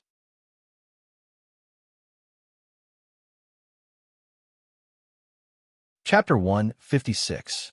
Welcome to Thriller Paradise. Download complete. You're currently in Team Survival Mode, Normal. A scenario introduction is provided in this mode, and there's a chance to trigger hidden side missions and special world building. Reward for clearing the scenario. Randomly draw a learnable skill card. Playing the scenario introduction soon. The game will start immediately after that. Fong Bujue entered the first-person perspective to watch the introductory cinematic. A picture appeared before his eyes.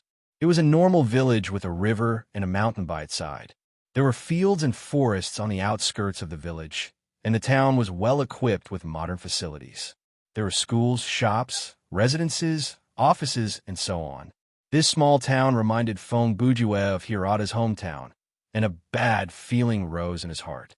Sakura Town, a place far away from the hustle and bustle of the city. In this quiet town, there is a ghost story. About 30 years ago, during the first few days of November, the town's police station received many missing persons reports. Several young men and women in the town disappeared, and the last sightings of these people were all on the same day, the 31st of October. The missing people were never found alive, and the dead were never found. Initially, everyone thought that these young people had eloped or run away from home to go somewhere outside the town. But year after year, there was no news of these people, and from then on the same day, every year, similar cases would happen. Various signs pointed to the fact that the missing people had not left the town. Therefore, the police started a thorough investigation into this case. Even though the police interviewed many townsfolk, and their testimonies piled up like a mountain, the investigation still did not yield any real progress. The only clue that could be considered a clue was the superstitious words from some of the elders. The legend of the Well of Resentment's curse started to spread due to this investigation. According to legend, inside an abandoned shrine in the mountains, there's a cursed well. Every year on the last night of October, the music of the country of the dead will come from the well. That night, those who hear the music will come to the shrine and jump into the well. They will never come back because they have gone to another world, the old men said with certainty. The investigation has reached a stalemate. Out of desperation, The police came to the mountains with a tentative attitude and searched the abandoned shrine. They did not expect to find a few items that were lost by the missing people. On the night of the 31st of October of the same year, a team of police officers guarded the well, trying to find out the truth behind the divine disappearance incident.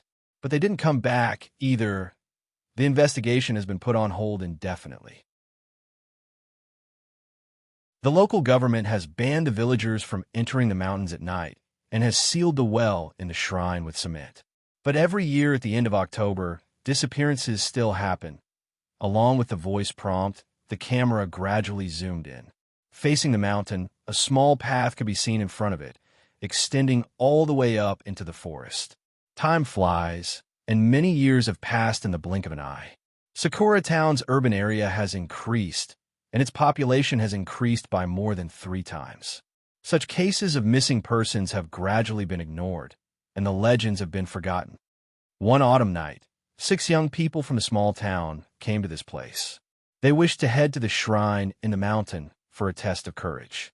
That night was coincidentally the 31st of October. Is this a test of courage? Fong Bujue complained as he listened to the introduction. This is clearly a death wish. He thought that the introduction would end there. But to his surprise, the introduction that was similar to the 7 unthinkables in school scenario appeared again. Starting from the start of the scenario, the system will randomly select a player in the team to gain the main character's halo. Players with the main character's halo will not be judged as dead unless their terror points are too high and they are voluntarily disconnected, or voluntarily exited from the scenario.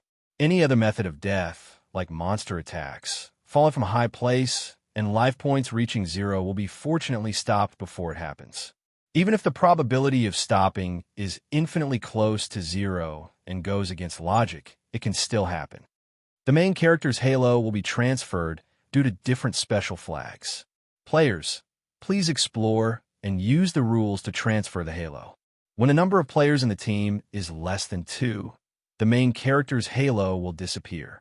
Currently, the player with the main character's halo is Invincible Champion. After that introduction, the scenario officially started. There were 5 people standing next to Fong Bujue. He had met one of them before.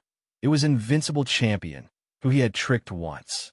Invincible Champion was a player who was in charge of researching and gathering information on the fighting specialization Fist during the closed beta period of the Order Workshop. Currently, his job scope hadn't changed, but he had reached level 23. His title had changed from Reckless Fighter to Shingi Boxer. Of the other 4, 2 were also players from Regulation. One of them was Meng Jingchan, also level 23, and his title was Cold Killer. Once he showed up, he took out a pack of cigarettes from his shirt pocket, put one in his mouth, and lit it up.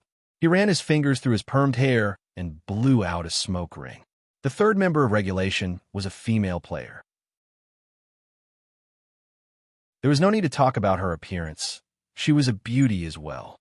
Her lips were red, her teeth were white, and she had a pretty face. She had long black hair, and she was wearing the standard white jacket of Regulation. Underneath, it was a green outfit, and her nickname was Yiji. Fong Bujue had no idea what that meant, but Fong Bujue believed that this ID was a homophone to her real name. Yiji was level 20, and from her title, First Aid Medic, she was undoubtedly a medic. There were 2 other players, both male and level 18. One was called Copernicus, and the other was Galileo. One was called Discoverer, and the other was Investigator. There is no doubt that they had queued up together as a team. However, neither of them had any guild badges on them. Their appearance didn't look special either. They were wearing plain t-shirts and trousers that were obviously cheap. The color and style were only slightly different from the newbie uniform. In other people's eyes, these 2 were casual players, and their titles were probably related to the Investigator Mastery. Their gaming skills were definitely not that good since they did not even join a guild. Either they were too weak for other guilds to accept, or they were too poor for their own guilds. In any case, from their attire, they were definitely poor, but whether they were weak or not remained to be seen. However, from how Fong Bujue saw it, there were 2 possibilities for their strength, and they were on 2 extremes. The first one was that he suspected they were GMs. The experience of clearing the scenario with the anomaly allowed Feng Bujue to know one thing, and that was that the anomaly would only appear in a six-man team survival mode. Even though, according to Pan Feng and Hua Xiong, the chance of that was very low, and the chance of the same player running into it twice was even lower, Feng Bujue had quite a bit of confidence in his bad luck. If this scenario was really about the existence of an anomaly, then, from head to toe, these two fit the standard of a GM perfectly. Average level, common IGN, low-key attire. They moved in a group of two, no guild badges, and their titles looked like they were trying to fool others. Perhaps they had purposely made them that way. They did not seem that strong, and it was hard for them to leave a deep impression on others. Such players would be easily ignored after clearing the scenario. Even if someone sent them a friend request out of politeness, they would not think too much of it after being rejected. The second extreme that Feng Bujue considered was that there was a higher chance that these two were not GMs, and he was just overthinking things. Then, the strength of these two people was very likely to be extremely weak. This was because the combination of the three from regulation was not weak. Whether they were superstar players or not, Feng Bujue had no idea. But from the level and title, the three had a clear division of labor, and their combat ability was not to be underestimated. Furthermore, their guild was at the top of both leaderboards, so the buffs they received from the two guilds must be very strong as well, and that had to be factored into the player's actual strength. When the system generated a scenario, the difficulty of the scenario and the reward of the team would be proportional. If 6 super strong players formed a team, then naturally they would run into a very difficult scenario, and that was their own doing. However, this kind of team of 3, 2, 1, and 1 had a high chance of forming a strong team. After all, not everyone in a game was an expert. Casual players would always be the majority, and they would be the majority. When Feng Bujue first met Brother Long, the first team survival scenario was a good example. A powerful high-level player was leading 2 low-level players who were of a certain level and 2 mid-level noobs. Therefore, Feng Bujue's second hypothesis was these 2 players who were very bad at the game had sneaked into the team. They were so weak that no guild would accept them. It was not easy for them to spend game coins on cheap apparel, so they could not afford to open a guild. Of course, no matter which extreme the truth was, this scenario would not be considered easy. Feng Bujue hoped that these 2 were not GMs. It was fine if they were not that good at the game, but if they followed the team and listened to the orders at key moments, clearing the scenario would not be a problem. But if they were really GMs, the difficulty of the scenario was scary just thinking about it. Oh, it's you. Invincible Champion recognized Feng Bujue and walked to his side to greet him. Brother Invincible, how have you been? Feng Bujue asked. TSK, TSK, TSK, don't try to get close to me. Invincible Champion was not an idiot. Before this, he had suspected that it was Passing Rain, Laughing Soul, and Long Almin who cleared the scenario at the House of Usher.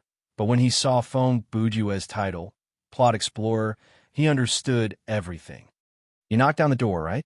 You wanted to remove the doorknob, right? You sure know how to act. After I died, you cleared the scenario, right? Indeed, I did not expect you to die that time. Feng Bujue replied with a smile. But at the start of the scenario, it was not wrong to split up and expand the search area. Later, reality proved that fine. There's no need to explain. After all, I have no idea what happened next. Invincible Champion interrupted. Invincible Champion interrupted. Last time, I indeed underestimated you. This time, I'll call you Big Brother. Can you please stop acting dumb and help us clear the stage? You flatter me like that, Feng Bujue said politely, but his face was filled with pride. Invincible, is this your friend? Zen Dream walked over. It was unknown when he had taken out a small bottle of beer from his backpack, but he was already drinking it. Ah, not really, but we've met once in a previous scenario. Invincible Champion replied before turning to address Feng Bujue.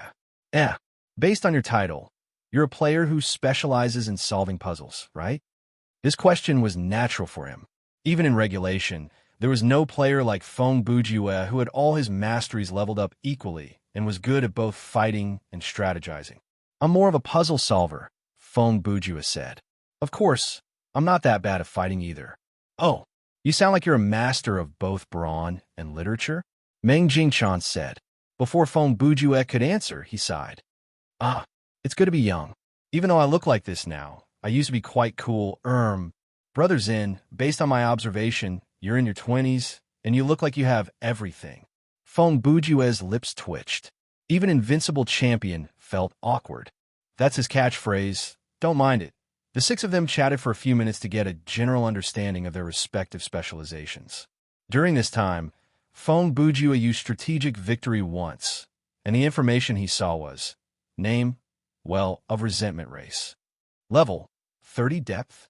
Diameter of well, 122 centimeters combat style. Illusions weakness. Will turn into a normal well after the supply of energy is cut off. Skills.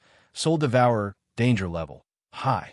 This information matched the description of the well provided by the scenario, but the weakness was worth considering. After the power supply was cut off, the well of resentment seemed to have lost its power. But where did the power of the well come from? If the source of energy came from the other world, would one have to be swallowed by the well and then cut off in the other world? Not to mention whether the act of being swallowed would lead to immediate death. Even if the player survived to the other side and successfully destroyed the power supply of the well of resentment, the player would definitely not be able to return because the well of resentment would become an ordinary well by then, and the connection between the two worlds would naturally be cut off. The other hypothesis seemed more plausible, and that was the energy supply of the well actually came from this world and was hidden somewhere in the small town or the mountain. The players only needed to find out the truth, and they would be able to clear the scenario. About 5 minutes after the introduction, when the group was about to depart, the system announcement came. Main quest triggered. Enter the mountain to search for an abandoned shrine.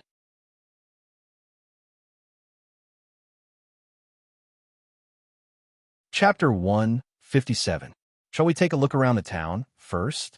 Yiji asked after reading the mission details.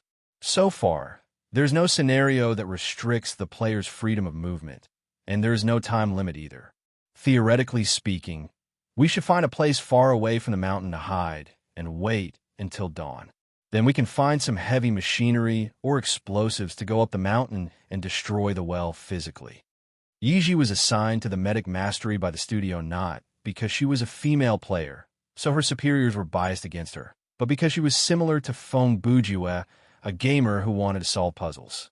Of the 3 members of Regulation, Yiji was responsible for strategizing and providing support during combat.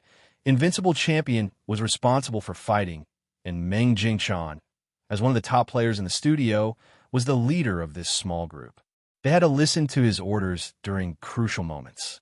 In other words, with the combination of these 3, even if they ran into the worst teammates with their own strength, they had a chance to clear a scenario with 4 or 5 players. To put it bluntly, they had to have that kind of strength and confidence to be considered as the best guild. This is a non-sleeping mode scenario. If we really carry out the strategy of dragging things out until dawn, the system might deem it as AF King. After hearing that, Feng Bujue gave it some thought and suggested a correction. However, I think it will be beneficial to take a look at the small town first. 1, we can gather information, and 2, we can search for items. Yiji glanced at him and thought to herself, AFK-like behavior. I forgot about that factor. She then continued. Anyway, let's go to the town to scout. Does anyone have any objections? I agree, Feng Bujue said. Invincible Champion nodded. Meng Jingchan, who stood to the side, was smoking and drinking. He probably had no objections. Copernicus and Galileo exchanged glances, then said, Okay, let's go to the town first, but I don't think it's wise to delay for too long. After all, it's contrary to the main quest. What he meant was that since most of them had reached a consensus, there was no need for the 2 of them to object anymore. However, they still wanted to go up the mountain as soon as possible and follow the quest. Fong Bujue quietly observed Copernicus and Galileo's every word and action, trying to find something. Before he could figure out whether these two were GMs or not, Fong Bujue would definitely continue to feel uncomfortable. What he couldn't stand the most was a puzzle that was right in front of him, but he couldn't figure it out.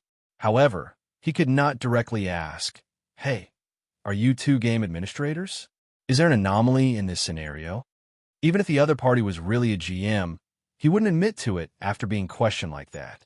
If not, it might cause a lot of unnecessary trouble. After the six of them finished their discussion, they changed their direction and walked along the main road towards the town. However, after walking for less than 10 minutes, they discovered a problem. The distance between the town and the mountain was much further than they had imagined. At the edge of the town were large fields with only a few houses. It was night, and the moon hung in the sky, but the moonlight was not that bright. The road that the players were walking on was lined with electric poles and streetlights.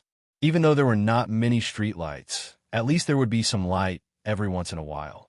However, the fields on both sides of the road were shrouded in darkness. There was even a bus stop on the road, but the sign said that there were only 2 buses a day. At the far end of the road, they could see the light of the city. That was Sakura Town.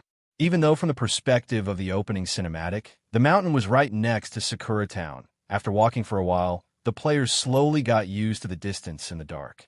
They soon realized that the road was probably 10 kilometers or more. To enter the city, even if they walked at a constant speed, it would take at least an hour. The only way to shorten the time was to run. Looks like our strategy has been miscalculated, Fong Bujue said as he stopped moving. The others knew what he was referring to, so they all stopped moving. "I'm afraid if we continue like this, before we even reach the town, we'll be judged as being too far away from the mission target and be put into an AFK-like state." If that happens, we'll have to turn back and walk toward the mountain to get rid of the AFK-like state. In that case, going back and forth will be a waste of stamina points. So it is useless to play tricks at the start of the scenario. Meng Jingchan always used a lamenting tone as he puffed out smoke rings. "I'm sorry, this is all my fault." Yiji admitted her mistake easily. "We've made this trip for nothing. Let's go back before we get too far." "No, it's not a wasted trip." Fong Bujue denied it. "If moving in this direction is a waste of time, the system would have given us the warning of the AFK-like state already." He paused before continuing in a firm tone. "There is only one path at the starting point of this scenario. We have 2 choices. One is to enter the mountain, and the other is to follow the path toward the town. Based on the distance, the system does not plan for us to reach Sakura Town, but there is something about this route that is related to the plot, so currently we have not been judged as AFK-like." Right then, Galileo used a strange gaze to look at Fong Bujue. He did not make much of a movement and did not turn his head around. He merely turned his gaze toward Fong Bujue. Fong Bujue had been paying attention to him and his companions, so Galileo's action was completely captured by Fong Bujue. At that moment, Fong Bujue was extremely calm and cautious. He would not accidentally make eye contact with the other party.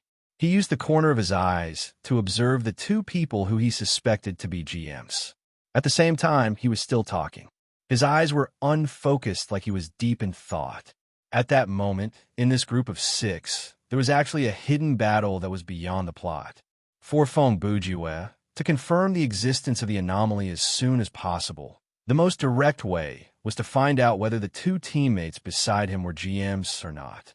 Only when he was 100% sure that they were GMs would he be able to say a lot of things. Several seconds later, Galileo whispered something to Copernicus. Then, Copernicus suddenly turned to the group and said, "Brother Fong is right. I see it." He raised his arm to point ahead. Less than 1 kilometer ahead, there is the silhouette of a rather large building. Invincible Champion added, "Oh, how come I can't see it?" He narrowed his eyes, as if that would allow him to see further. "I'm a sleuthing specialist. Without anything to block my sight, as long as there is some light source, I can see further than a normal person," Copernicus explained.